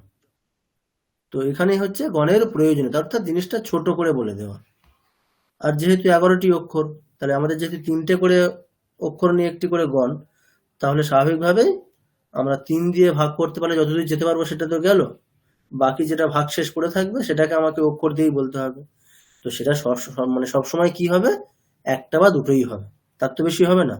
মানে 10 ডিজিট হলে 9টা আমি গণ দিয়ে বললাম, 9টার জন্য 3টে গণ লাগছে, আমার একটা পড়ে থাকছে, সেটার জন্য আমাকে একটা গুরু বা লঘু কিছু একটা অক্ষর ইউজ করতে হবে। সেটা শর্ট ফর্ম হচ্ছে গ, ল। আর যদি 11টি অক্ষর হয় তাহলে দুটো পড়ে আচ্ছা, থাকবে, তখন আমাকে দুটো অক্ষরের নাম বলতে হবে, সেটা আমাকে যা মানে বলে দিতে হবে। যেমন এখানে দুটো আছে গুরু গুরু, তার জন্য শর্ট ফর্ম হচ্ছে গ গ বলে দিয়েছে। আর 3টে তো হবেই না, মানে 3টে তো কখনো ভাগশেষ হবে না, 3টে চলে আসা মানে গণ চলে আসা। অর্থাৎ যেখানে দেখুন 12টি অক্ষর আছে, সেখানে কি হবে, 4টে গণ দিয়ে বলা হয়ে যাবে। স্যার একটা প্রশ্ন করব। হ্যাঁ অবশ্যই বলুন। আচ্ছা, এই যে সূত্রে यदि তৌ জগৌ গহ, তো এখানে তৌটা তো মানে হচ্ছে এটা দ্বিবচনে হচ্ছে, তাই না? মানে দুটো হ্যাঁ হচ্ছে তো, দ্বিবচন মানে দুটো তকার। দ্বিবচনে দুটো, তাহলে হুম। দুটো তকার হলো, তগণ দুটো, জ একটা হলো, আর গ দুটো আছে, গৌ, তাই তো? এবার গুরু দেখুন গুরু দুটো। জগৌ মানে আমরা যদি এরকম বলি, হুম, যেমন আমরা দ্বন্দ্ব সমাস করি না, যে হ্যাঁ, রামশ্চ কৃষ্ণশ্চ, আমরা তাহলে কোন বচনে বলবো, রাম ও কৃষ্ণৌ দ্বিবচনেই বলি, যেহেতু আচ্ছা, দুজন। দ্বিবচনে, ওকে, তাহলে এখানেও সেই রকম, জগন প্লাস গুরুর জন্য গ, গ, আচ্ছা, মানে জগন আর প্লাস গুরু, তার জন্য গুরু, দ্বিবচন জগৌ। আচ্ছা, আমি ওই জন্য আমার মিলছে না, কারণ শেষে একটা গ তো থেকে যাচ্ছে, তাহলে সেই গটা হ্যাঁ গেল শেষের কোথায়? গকারটা ওইটা এক বচন আছে মানে একটা গুরু। ওই একটা গুরু, আচ্ছা আচ্ছা, ঠিক হ্যাঁ আছে আর ঠিক আছে, ওইটা জগৌ এখানে মিলছে না হচ্ছে হিসাবে। জগন, তার সঙ্গে একটা গুরু। হ্যাঁ, কারণ এই আমি যেভাবে ধরছিলাম সেটা ধরলে তো হ্যাঁ তিনটে আমরা হওয়ার বুঝতে কথা। পেরেছি, আপনি মানে গৌ বলতে আপনি দুটো গুরু ধরছিলেন ওখানে, দুটো দুটো, হ্যাঁ হ্যাঁ হ্যাঁ, ঠিক কিন্তু আছে, ধন্যবাদ। ওটা হচ্ছে জগনের জন্য এক বচন একটা, আর একটা আচ্ছা গুরুর জন্য আরেকটা, তাহলে দুটো আচ্ছা, মিলিয়ে দ্বিবচন। ঠিক আছে, ঠিক আছে, ধন্যবাদ।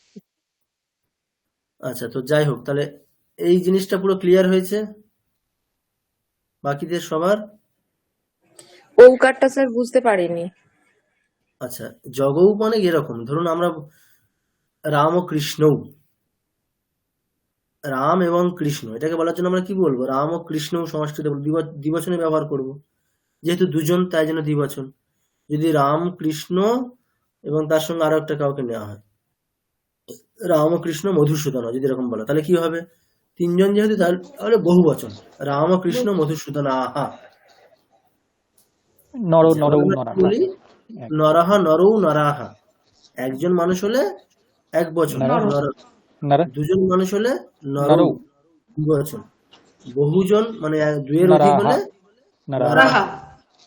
ঠিক একই রকমই যখন একজন রামকে বোঝাচ্ছি তখন রামহা এক বচন, রাম এবং কৃষ্ণ তখন রামা কৃষ্ণৌ, যেহেতু দুজন। এখন রাম ও কৃষ্ণ শ্যাম যদি হয়, তিনজন হয়, তাহলে রাম ও কৃষ্ণ শ্যামাহা। শ্যামাহা, ঠিক একই রকম এখানেও তাই, তৌ মানে দুটো তকার, অর্থাৎ দুটো তগণকে বোঝাচ্ছে। আর জগৌ বলতে জ প্লাস গ, অর্থাৎ দুটো আছে, তাহলে জগ। সেখানে একটা জ বলতে জগণ, আর একটা গ বলতে গুরু বর্ণ, আর শেষের যে গহ আছে তার জন্য আর একটা গুরু বর্ণ। মানে ব্যাপারটা এটাই যে আমাদের জগৌ বললে কোন পর্যন্ত আসছে এতটুকুই আমরা ধরতে পারছি, শেষের গুরুটা বলার জন্য কিন্তু আমাকে এক্সট্রা আরেকটা ইউজ করতে হচ্ছে, মানে এই পর্যন্ত আসছে, এই জগৌ পর্যন্ত আরেকবার গণ বলুন, মানে আরেকটু আগে থেকে আরেকবার বলুন। তো জগন ওইখানটা থেকে। হ্যাঁ, জগৌ মানে হচ্ছে জ প্লাস গ। এবার আমরা কি জেনেছি, জ বলতে জ গণ ছন্দের মানে আমাদের নিয়ম অনুসারে, আর গ বলতে গুরু বর্ণ। তাহলে আমাদের ইন্দ্রবজ্রা ছন্দের ক্যারেক্টারিস্টিক কি আছে, যে তিনটে গণ, শেষের দুটো অক্ষর গুরু। তাহলে তিনটি গণ হচ্ছে তগণ, তগণ, জগণ। একটি গুরু অক্ষরের জন্য জগৌ এখানে একটা গুরু অক্ষর নেওয়া হয়ে গেছে, আর শেষের গহ বলতে আর একটা গুরু অক্ষর। ঠিক আছে? স্যার আমি বলছিলাম যে হ্যাঁ বলুন। তৌতে যদি দুটো ত নেওয়া হয় তাহলে লাস্টের ওই গৌটাতে কেন দুটো নেওয়া হচ্ছে না, ওখানে একটা গুরু শুধু ধরা হচ্ছে লাস্টে কেন? আচ্ছা এইরকম কি হতে পারে, ধরুন রাম ও কৃষ্ণ, হুম, এখানে একটা রাম এবং দুটো কৃষ্ণ, এরকম হতে পারে কি? না, কেন হয় না? রাম আর কৃষ্ণ কৃষ্ণ তো একই। আছে। না না, একই মানে এটা মানে এটা আমাদের দেখতে হবে হচ্ছে টেকনিক্যালি, গ্রামারের দিক দিয়ে। মানে এখন হ্যাঁ, কৃষ্ণ এক কি ও একাধিক, সেটা এখন তাত্ত্বিক দিক দিয়ে না। মানে রাম ও রাম আর কৃষ্ণ, কৃষ্ণ মিলে দুজনকে বোঝাচ্ছে, তাই হ্যাঁ এখানে দ্বিবচনই হবে। রাম এবং কৃষ্ণ দুজন বলে দ্বিবচন। হুম, খুব সিম্পল, আচ্ছা তাই আচ্ছা, তো? বুঝতে পেরেছি। ঠিক একই রকম এখানেও তাই। জগৌ মানে জ একটা গ একটা, বুঝতে পেরেছি। ওই জন্য দ্বিবচন। আচ্ছা, যাই হোক, তা এতক্ষণ যা কিছু হলো মানে এই পর্যন্ত পুরোপুরি ক্লিয়ার হয়েছে সবার? মানে এই যে গণ কেন ইত্যাদি সবকিছু বিষয়গুলো, কারো যদি কোনো প্রশ্ন থাকে বলবেন। তৌটা আরেকবার বলুন না। জগৌ তো বুঝলাম। হ্যাঁ, তৌ মানে দুটো। তাহলে দ্বিবচন, দুটো তকার, একটা আচ্ছা। তকার এক বচন, তহা। হুম, দুটো তকার হলে যেমন একজন মানুষ নরহ এক বচন, আচ্ছা। দুজন মানুষ হলে নরৌ দ্বিবচন। হুম, একই রকম একটা তকার তহ এক বচন, দুটো তকার তৌ দ্বিবচন। দুটো তকার বলতে দুটো তগণ। ওই জন্য আমরা হুম, বলছি না, দেখুন তখন মানে তখন। ক্যারেক্টারিস্টিক কি, একটা তগণ তারপরে আরেকটা তগণ, হুম, ওই জন্য তৌ দ্বিবচনীয় বলা আছে। আচ্ছা। আচ্ছা, তাহলে কারো কোনো ডাউট কিছু নেই, তাই তো? স্যার বলছি, এই যে আপনি এগুলো লিখে দিলেন, এগুলো কি আমাদের স্টাডি মেটেরিয়াল হিসেবে শেয়ার করা হবে? হ্যাঁ হ্যাঁ, সবকিছুই দিয়ে দেওয়া, মানে এইটা জাস্ট একটা রাফ করা হয়েছে, কিন্তু এটা আমাদের আপনাদের বোঝার সুবিধার জন্য দিয়ে দেওয়া হবে। হ্যাঁ, একটু আর তাহলে স্টাডি সুবিধা মেটেরিয়াল হয়। যেটা আমরা পড়ছি সেটা তো দেওয়াই হবে। ঠিক আছে।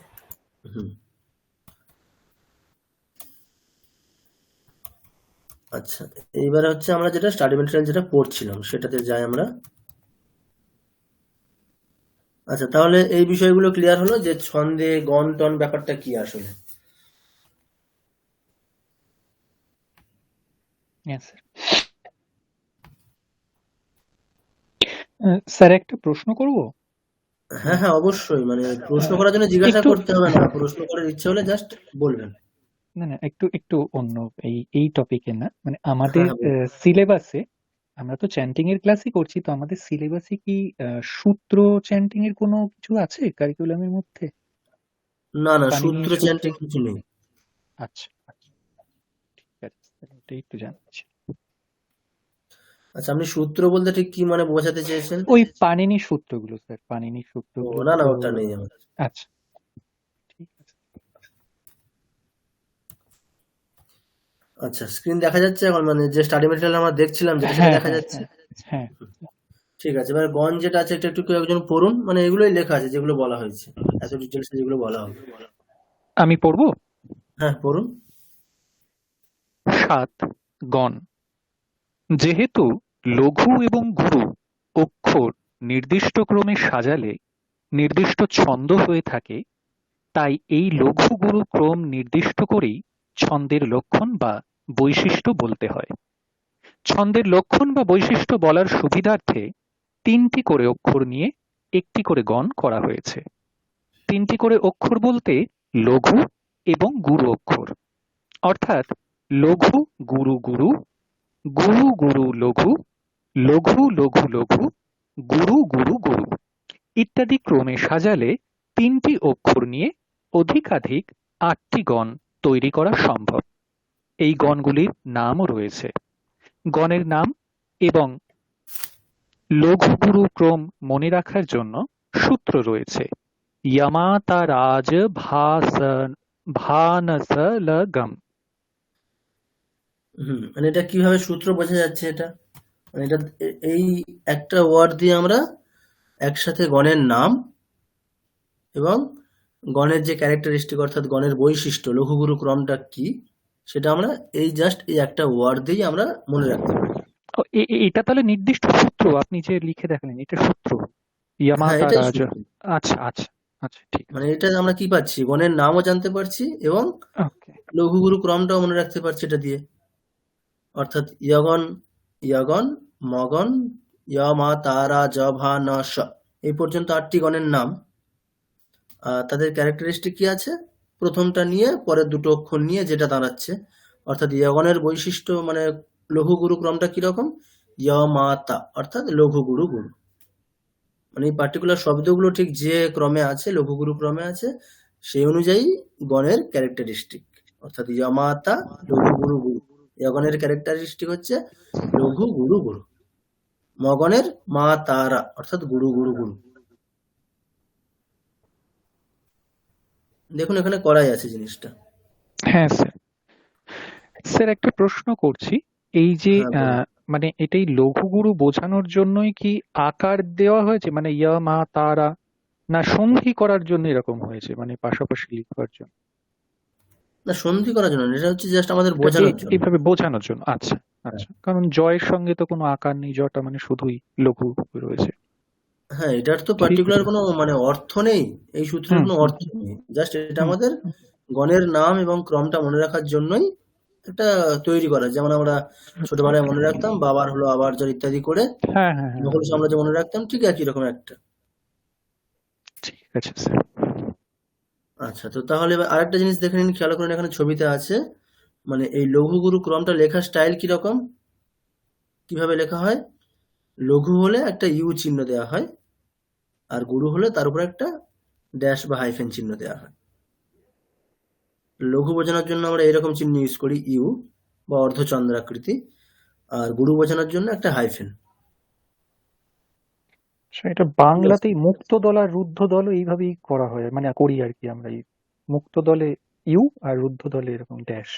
হ্যাঁ, তো আপনাদের যেটা কাজ দেওয়া হবে, ধরুন গীতার হয়তো 2-3টে শ্লোক দেওয়া হলো প্র্যাকটিসের জন্য, ঠিক এইভাবে এই পার্টিকুলার ওয়ার্ডে ঠিক যেরকম করা আছে আপনাদের এই একই ক্রমে বুঝতেই পারছেন কি করতে হবে। ধর্মক্ষেত্রে কি করতে হবে?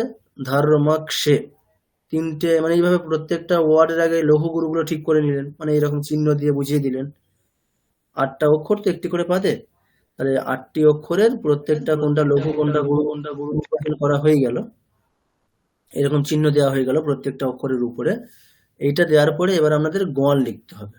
মানে যদি গণ হয় তাহলে 8টি অক্ষর মানে কটা গণ হবে? 2টো গণ হবে, আর পরের দুটি 4 দুগুণে 8। গণ হবে না, ওটা লঘু বা গুরু যাই হবে উপরে লিখে দিতে হবে। লঘু হলে ল, গুরু হলে গ।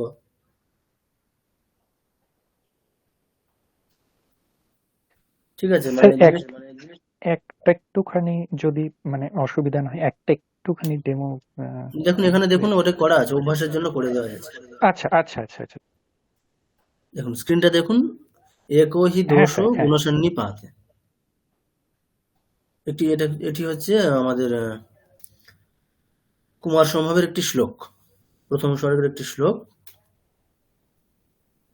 মানে ব্যাপারটা অর্থটাও খুব সুন্দর। যেমন কি যে দেখবেন যারা অত্যন্ত গুণবান, মানে তাদের ক্ষেত্রে কি হয়, মানে একটি দোষ করলেই গেল, মানে সারা জীবন সবকিছু মানে সত্যি বলে এসছে, সব একেবারে সাধু লোক, জীবনে একটাই যখন ভুল করবে ব্যাস তার উপরে এমন কালি ছেটাবে লোকে, মানে ব্যাস শেষ, তিনি শেষ। ওই জন্যই বলছে একো হি দোষ গুণসন্নিপাতে নিমজ্জতি ইন্দোহ কিরণস্যৈব অঙ্কঃ। অর্থাৎ এই চাঁদের যেরকম কলঙ্ক, ঠিক সেই রকম একেবারে একটা দোষ করলেই তাকে মানুষ ঠিক সেভাবে করে, ট্রিট করে আর কি। দেখুন এই শ্লোকে করে দেওয়া আছে। প্রথম কি আপনারা কি করবেন, প্রথম মানে একটি করে পাদে, প্রথম পাদ হচ্ছে একোহি দোষ গুণসন্নি পাতে, প্রত্যেকটির হচ্ছে লঘু গুরুগুলো ঠিক করে নিলেন কোনটা কি। একারটা হচ্ছে গুরু, তাই জন্য উপরে ড্যাশ চিহ্ন। একো যেগুলো গুরু তার জন্য এরকম চিহ্ন দেওয়া হয়েছে, হ্রস্ব হলে ইউ চিহ্ন দেওয়া হলো। এবারে আপনারা কি করবেন, গণগুলো ওইভাবেই দেখাবেন। তিনটে করে লঘু গুরু, তিনটে যখন হয়ে গেল, ওটার মাঝখানে ওইরকম একটা রেখা টেনে দিয়ে ওটা একটা গণ, তাহলে আপনারা ওটাকে গণের নামটা লিখে দেবেন। এবারে দেখে লঘু গুরু ক্রম দেখে গণের নামটা বুঝে যাবেন, গণের নাম লিখলেন। দেখুন উপরেটা যেরকম তগণ, গুরু গুরু লঘু তাই জন্য তগণ। তারপরে দোষ ও ওই পর্যন্ত হচ্ছে একটা আর একটা গণ, ত মানে গুরু গুরু লঘু তগণ। আর নেক্সট ন স নি, এই তিনটে কি লঘু গুরু লঘু অর্থাৎ জগণ। আর নেক্সট দুটো অক্ষর পাতে গুরু গুরু। দেখুন এটা কোন ছন্দ, একটু আগে আমরা দেখলাম, একটাই ছন্দ দেখলাম আজকে। ইন্দ্র বজ্রা ছন্দের সাথে মিলে যাচ্ছে না একেবারে? তগণ তগণ হ্যাঁ স্যার, জগণ। 4টে করে পাদ রয়েছে প্রতিটি ইয়েতে। হ্যাঁ, 1 2 চারটি 3 তো পাদ 4। থাকবে, এখানে দুটো পাদ দেখানো হয়েছে, কিন্তু একটি পাদের বৈশিষ্ট্য মানে জানা মানে বাকিগুলো একই রকম। রাইট। ঠিক আছে, আপনাকে এরকমই বলা হবে যে একটা পাদের বৈশিষ্ট্যই বলা হবে, মানে এরকম তো না, আরো মানে ব্যাপারটা এরকম আরো ডিটেলসে আছে। এই যে অক্ষর ছন্দ যেটা আমরা দেখছি সেটা দুই ধরনের, একটা হচ্ছে সমবৃত্ত আর একটা হচ্ছে বিষমবৃত্ত, আর একটা হয় অর্ধ সমবৃত্ত, যেখানে প্রত্যেকটি পাদের ক্যারেক্টারিস্টিক সমান হচ্ছে সমবৃত্ত। ওকে। তাই ইন্দ্রবজ্রা হচ্ছে সেরকম একটি ছন্দ, মানে সবগুলো পাদের ক্যারেক্টারিস্টিক সমান। যাই হোক, তাহলে ইন্দ্রবজ্রা ছন্দের সাথে মিলে গেছে এটা। ত ত জ গুরু। স্যার এখানে মানে সমান বলতে হ্যাঁ প্রথমটাতে মিলছে না, কিন্তু ত জ গ গ ত জ গ গ দুটোতেই কমন আছে, কিন্তু প্রথমটাই যেমন ত রয়েছে এইটাতে জ রয়েছে, মানে হ্যাঁ, এটাতে জ রয়েছে, তাহলে এটা আমাদের কি দেখতে হবে, এটা তাহলে উপজাতি ছন্দ। তাহলে ইন্দ্রবজ্রা নেই, মানে প্রথমটার ক্ষেত্রে ইন্দ্রবজ্রা হয়েছে, হ্যাঁ দ্বিতীয়টার ক্ষেত্রে মিলছে না, মানে তাহলে আর প্রথম ইন্দ্রবজ্রা পাদটা ছন্দের নাম মিলছে না। উপজাতি হ্যাঁ ছন্দ। ওকে। ঠিক আছে, মানে এই ছন্দের এরকম ভাগ আছে। ইন্দ্রবজ্রা হচ্ছে সমবৃত্ত, সমস্ত পাদেই সমান বৈশিষ্ট্য থাকবে। মানে উপজাতি হলে ত ত জ গ গ এরকম সবকটা প্রত্যেকটা পাদে এই সবকটাতেই চলতে থাকতে থাকবে। হবে। থাকতে হবে। আর উপজাতি হলে কি বলা হচ্ছে, উপজাতি হচ্ছে ইন্দ্রবজ্রা এবং উপেন্দ্র বজ্রা এই দুটো ছন্দের মিশ্রণ। ওকে। তাহলে একটা পাদে আমরা দেখতে পাবো ইন্দ্রবজ্রার মিলছে, আর একটা পাদে দেখবো উপেন্দ্র বজ্রার মিলছে, এইভাবে। আচ্ছা স্যার আজকের ক্লাসের এটা রেকর্ড দেবেন তো? হ্যাঁ, এটা রেকর্ডিং দেওয়া হবে, এটা রেকর্ডিং হচ্ছে আজকে। আচ্ছা বলুন, মানে যদি কোনো ডাউট থাকে, কিছু জিজ্ঞাসা থাকে বলুন। এই জিনিসটা একটু কঠিন আছে তো, মানে একেবারে আমাদের স্ট্রিমের বাইরে, মানে শিখতে এসেছি আমরা চ্যান্টিং, কিন্তু একটু স্ট্রিমের বাইরে একেবারে অন্য দিনের মতো আজকে তাহলে চেঁচামেচি। এই যে শ্লোকটা এখন যেটা স্ক্রিনে আছে, এটা তাহলে উপজাতি ছন্দ? হ্যাঁ হ্যাঁ, উপজাতি। ঠিক আছে, এগুলো আমরা দেখবো, মানে আমরা কিছু প্রসিদ্ধ ছন্দ এরকম দেখবো। আচ্ছা, তাহলে ছন্দ বিষয়টি পুরোপুরি ক্লিয়ার হয়েছে একদম, মানে এটা যে একটা ধারণা হওয়াটা সেটা একেবারে ঠিকঠাক হয়েছে সবার? কি কেন বা এরকম গণ কি এগুলো কেন প্রয়োজন? স্যার এই স্টাডি মেটেরিয়ালটা পেয়ে যাবো তাই তো? মানে আমি তো হ্যাঁ হ্যাঁ, দেরি করে জয়েন করেছি, ওই লঘু গুরুর ওইটা আমি মিস করে গেছি, ওই কারণে আমি যাই আচ্ছা হ্যাঁ, পুরো স্টাডি মেটেরিয়াল দেওয়া হবে, এবং যেটা রাফ করা হয়েছে বোঝানোর জন্য ওটাও দিয়ে দেবো হ্যাঁ হ্যাঁ হ্যাঁ, থ্যাংক ইউ। সুবিধার্থে।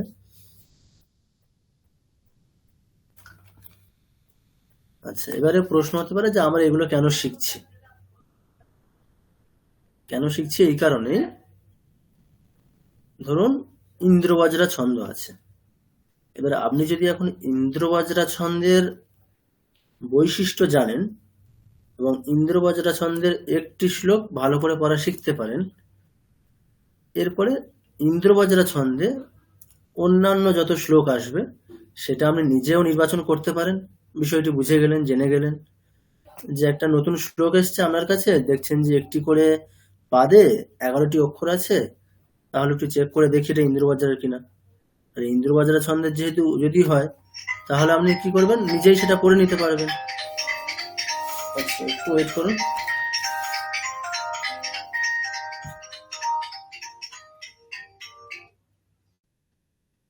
ক্লাস হচ্ছে?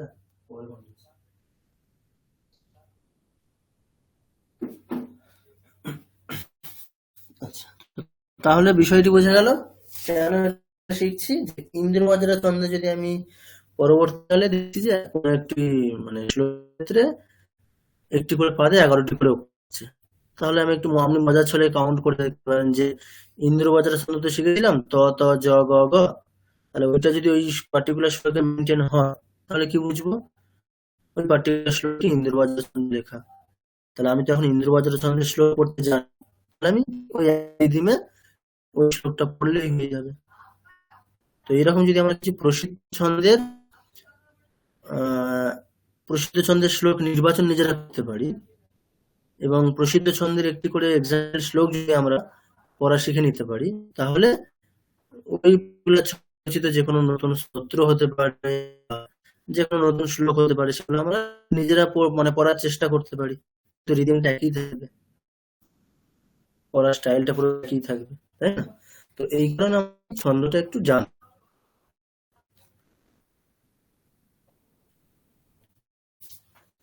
স্যার এখানে এই প্রথম মানে আচ্ছা, তিনটে তিনটে করে ভাগ করছি তো, তাহলে প্রথম ত গণ হলো, তারপরেরটা তো হ্যাঁ ত গণ হলো, তারপরে জ গণ হলো, তারপরে শেষে যে দুটো অক্ষর আছে পাতে, এই দুটোকে আমরা কিভাবে ধরবো? মানে যেটা মানে ওটাকে ওই আহ, গ মানে দুটো বলা হলো গুরু। হ্যাঁ মানে আপনি হচ্ছে শোনা যায় কি? কথাগুলো কেটে যাচ্ছে। স্যার কথা কেটে গেল।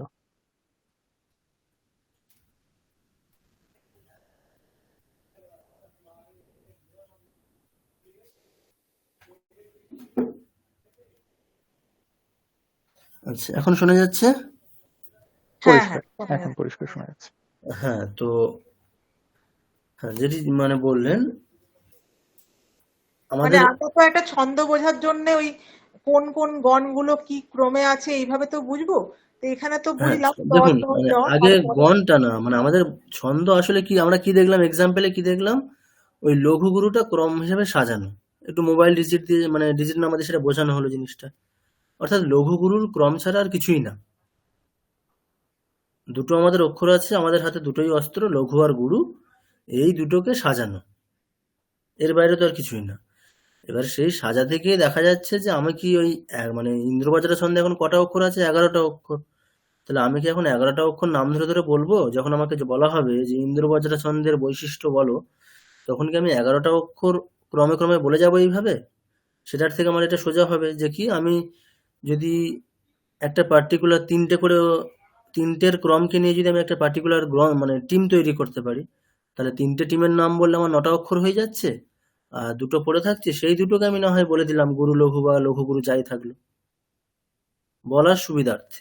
আচ্ছা মানে ধরুন আজকে মানে এখানে 11টা অক্ষর আছে, একটি পাদে যখন এরকম হবে যে 20টা 21টা অক্ষর আছে, যেমন শ্রগধরা ছন্দে একটি পাদে 21টা অক্ষর আছে, তাহলে 21টা অক্ষরে যদি আমাকে লঘু গুরু ক্রমটা এইভাবে একটানা বলে যেতে হয়, তাহলে সেটা কতটা অসহ্যকর এবং কতটা মানে খুব কষ্টকর জিনিসটা, যে 21টা অক্ষর আমাকে লঘু গুরু ক্রমে কন্টিনিউ বলে যাওয়া, সেটা বলতে গেলেও অসুবিধা হবে, তার থেকে মনে রাখার সুবিধার্থে, বলার সুবিধার্থে, সবকিছুই ব্যক্ত করার সুবিধার্থে এই যদি গণ করে দিই আমি, তাহলে কটা হচ্ছে? 3 7 21, 7টা গণের নাম বলে দিলেই হয়ে যাবে আমার।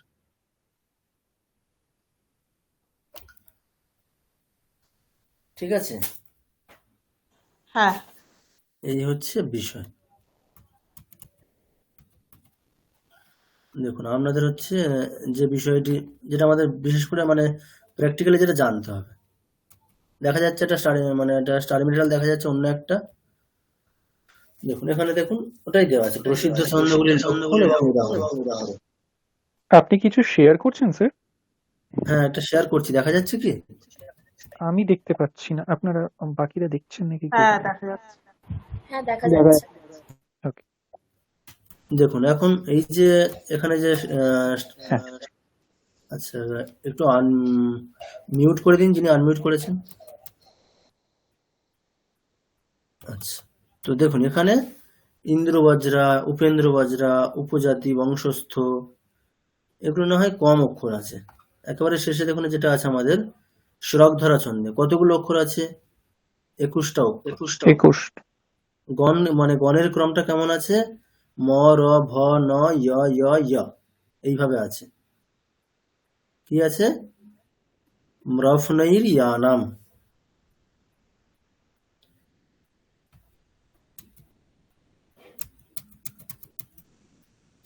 দেখুন এবার এইটাকে আমার মানে কতটা জিনিসটা একটা অসহ্যকর একটা, এটাকে যদি আমি গণ যদি না এই জিনিসটা না থাকতো, না করা হতো, তাহলে এটা প্রতিপাদন করাটা কতটা যে অসহ্যকর, কষ্টকর, খেয়াল করে দেখুন কি কি গণ আছে আমাদের। আচ্ছা, যে পেজটা খুলেছিলাম ওটা দেখা যাচ্ছে এখন, ওই যেটা ওয়ার্ড ফাইল যেটা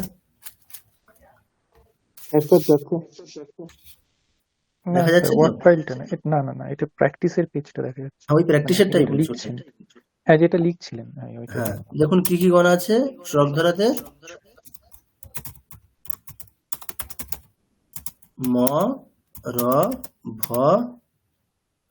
ন য় য় য়, 7টা গণ।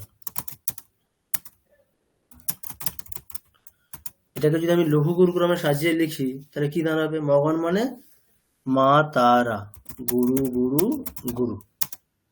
রগন মানে য় মা তা রা জভান, রা জ ভা, গুরু রা জ ভা, লঘু গুরু। ভগন মানে গুরু লঘু তারা লঘু। জ ভা না সা, ভা না সা মানে গুরু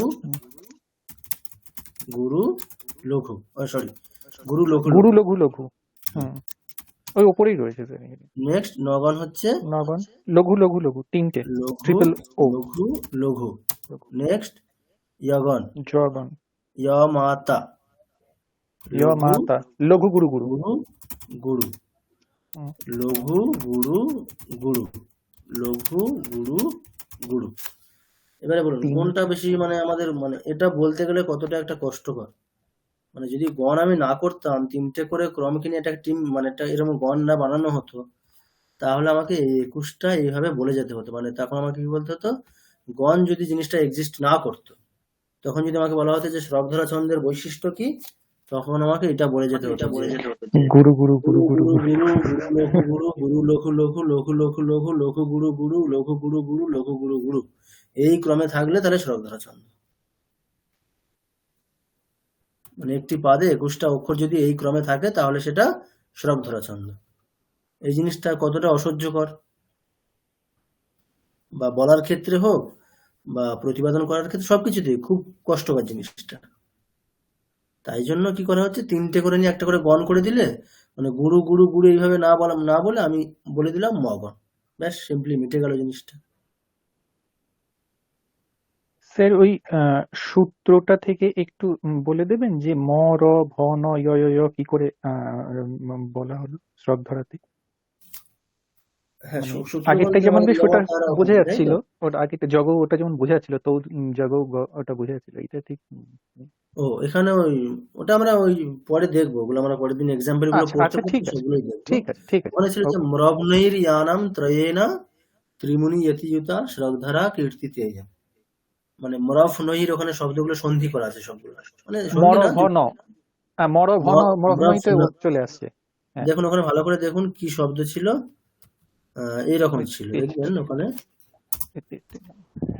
মরফ, আমি লিখছি দেখুন, মরফ নইর, ভয় দন্তের নই ঐকার, তাহলে মর ভন চলে আসলো। হ্যাঁ, ইয়ানাম, ইয়ানাম কি হয়েছে এখানে? এখানে সন্ধি হয়েছে। ভাঙি তাহলে কি হবে? এরকম মরফ নই ইয়ানাম, মরফ নই তাহলে কি কি আছে? 3টে, মর ভন, র ভন, ভ ন, যেহেতু 4টে গণ তাই জন্য বহু বচন। হ্যাঁ, আর ইয়ানাম আছে 3টে। ইয়ানাম মানে বহু বচন, দেখুন 3টে ইয়া, 3টে, একটা ইয়া হলে ত্রয়ী, ত্রয়ী রয়েছে, ইয়া হলে নরস্য, দুটো ইয়া হলে নরায়োহ ইয়ায়োহ, আর 3টে হলে এটা ষষ্ঠীতে আছে নরানা ইয়ানাম, বহু বচন, তাহলে 3টে ইয়াকার, ইয়া ইয়া ইয়া। ইয়া ইয়া।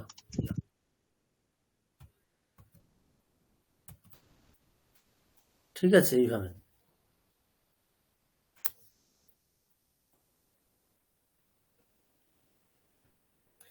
তাহলে এই হচ্ছে মোটামুটি ছন্দের মোটামুটি একটা ধারণা আশা করি করা গেছে।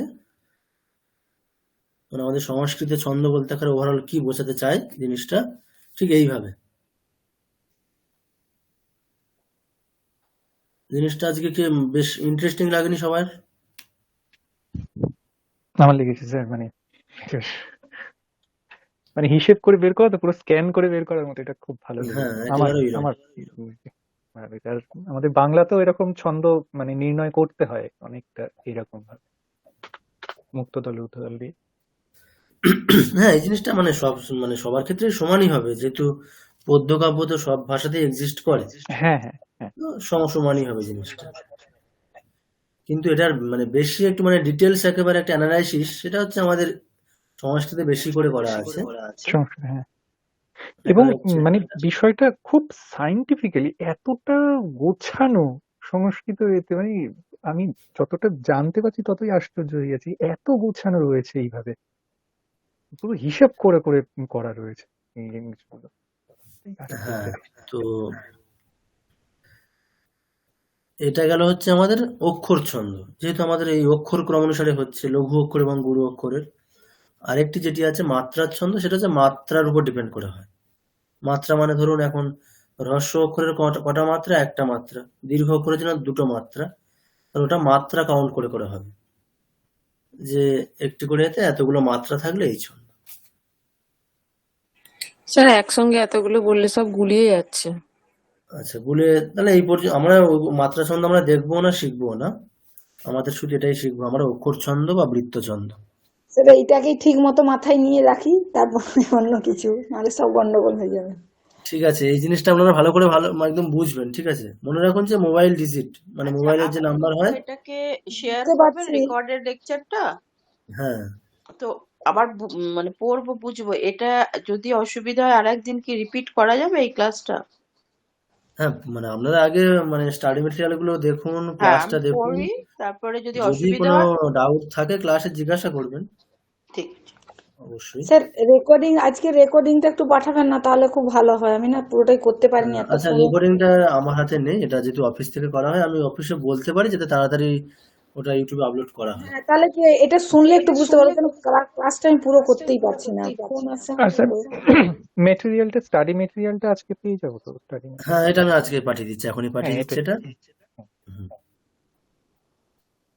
আচ্ছা, তো আপনাদের যেটি কাজ থাকবে সেটি বোঝা গেছে, যে ওই গীতার হচ্ছে দুটি শ্লোক নেবেন, প্রথম অধ্যায়ের একেবারে আপনাদের পছন্দ মতো শ্লোক দুটো নেবেন। ওটা আমি বলছি না, আপনারা নিজেদের পছন্দ মতো যা কিছু, তাহলে দুটি শ্লোক নিয়ে আপনারা এইরকম ওই যে আমরা স্টাডি মেটেরিয়ালে যেটা দেখিয়েছিলাম না, একেবারে মানে ওই লঘু গুরু নির্ণয় করে গণের নামটা লিখে দেওয়া, যেমনটা হচ্ছে স্টাডি মেটেরিয়াল আমাদের করা ছিল একেবারে। একটু ওয়েট করুন।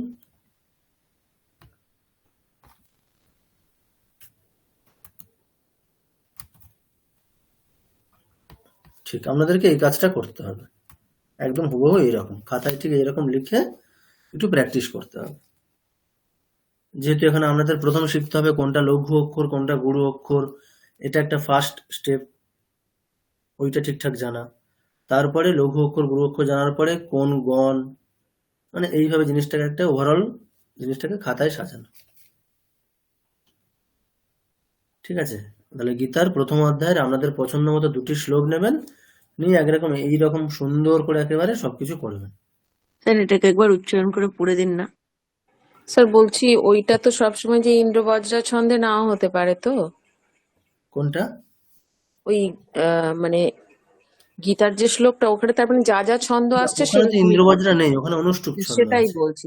হ্যাঁ, তাহলে সেই মতোই করবো তো, এই তিনটে তিনটে করে হ্যাঁ, নিয়েই মানে করবো। ওখানে আমাদের ইন্দ্রবজ্রা ছন্দ কিছু ইম্পর্টেন্ট না, আমাদের এখন আচ্ছা, ইম্পর্টেন্ট হচ্ছে ওটা জাস্ট, ভাগ করে শেখাটা। হ্যাঁ, হ্যাঁ, ঠিক, লঘু অক্ষর গুরু অক্ষর নির্বাচন আমরা ঠিকঠাক করতে পারছি কিনা, ব্যাস যেহেতু ব্যাস, কিছু ঠিক ব্যতিক্রম আছে। নিয়ম আছে, হুম হুম, সেইগুলো মাথায় রেখে আমরা লঘু অক্ষর গুরু অক্ষর চিনতে পারছি কিনা, ঠিক আছে এবং স্যার। লঘু অক্ষর গুরু অক্ষর চিনে তিনটি করে নিয়ে তার একটা গণ, কোন গণে সেটা অন্তর্ভুক্ত, সেটা একটা নির্ণয় গণগুলোকে ঠিক করে লিখতে পারছি কিনা। ঠিক এইটা আছে। আমরা পারছি কিনা।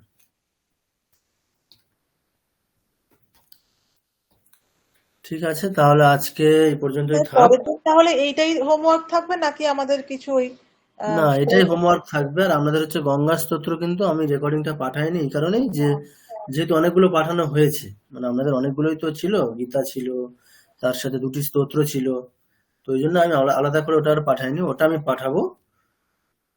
ওইটা পাঠালে আপনারা গঙ্গা স্তোত্র থেকে আপনাদের হোম টাস্ক দেওয়া হবে, 2টো শ্লোক দেওয়া হবে। ওটা তার সাথে গীতার 2টো শ্লোক খাতায় লিখে এভাবে রেডি করবে, করে গীতা প্রত্যেকে স্যার গ্রুপে পাঠাবে। পুরোটা তো আপনি রেকর্ডিং পাঠান নেই? গঙ্গা স্তোত্র আমি রেকর্ডিং পাঠাইনি এখনো। না, গীতার কথা বলছি আমি, প্রথম অধ্যায়টা। না, গীতা তো আপনাদের যত পর্যন্ত বলা হয়েছিল ততটা পাঠানো হয়েছে, 25 পর্যন্ত। হ্যাঁ। হ্যাঁ, গীতার আপনাদের কোনো কিছু কাজ দেওয়া হচ্ছে না, শুধুমাত্র গঙ্গা স্তোত্রের পুরোটা পাঠিয়ে 2টি শ্লোক থাকবে ভয়েস রেকর্ডিং পাঠানো। আর এটি হচ্ছে খাতায় লিখে প্রত্যেকে ছবি তুলে পাঠাবেন, 2টি শ্লোক এইভাবে করে। আপনারা কি করবেন, একটি করে পাদ একটা করে লাইনে লিখবেন, মানে 2টো পাদ লিখবেন না, একটু মানে হিজিমিজি বা একটু অসুবিধা হয়ে যাবে। মানে 8টি করে অক্ষর ছাড় করে লিখবেন, যাতে দেখতে সুন্দর লাগে এবং খুব সুন্দরভাবে জিনিসটা করতে পারেন।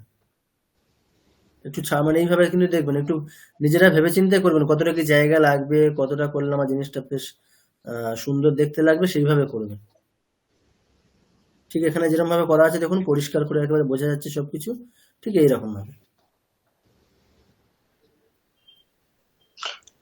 স্যার লেকচারটা কালকে যদি দেয় ভালো হয়। স্যার তাহলে আজকের এই যেটা হলো ওইটা রেকর্ডিংটা পাঠালে বুঝতে পারবো খুব ভালো। আমার অত মাথায় আজকে ঢোকেনি কিন্তু, আচ্ছা, সত্যি ঠিক বলছি। আছে, অসুবিধা নেই। আর আপনাদের কিন্তু মানে কোয়েশ্চেন করতে হতো, মানে যখন একটু অসুবিধা হচ্ছিল হ্যাঁ, সেই সেটা মুহূর্তেই আমি কোয়েশ্চেন করতে করবো। হ্যাঁ, একটু রেকর্ডিংটা পাঠালে ভালো হয়, ঠিক আছে। তাহলে ঠিক আছে, আমি ওটা এবার অফিসে বলে শুনলে দিচ্ছি। তাহলে। হুম, ঠিক আছে। ঠিক আছে, ওকে, তাহলে এই পর্যন্ত স্যার আজকে গুড থাক নাইট আমাদের। Sir, thank you. হ্যাঁ, ওকে। শান্তি মন্ত্র। স্যার ওম শান্তি শান্তি শান্তি। হরি ওম তৎসৎ। শ্রীরামকৃষ্ণার্পণমস্তু। বেশ, শুভরাত্রি সবাইকে, সবাই ভালো থাকবেন। শুভরাত্রি। শুভরাত্রি স্যার, প্রণাম সবাই প্রণাম। শুভরাত্রি। শুভরাত্রি। Good night, sir.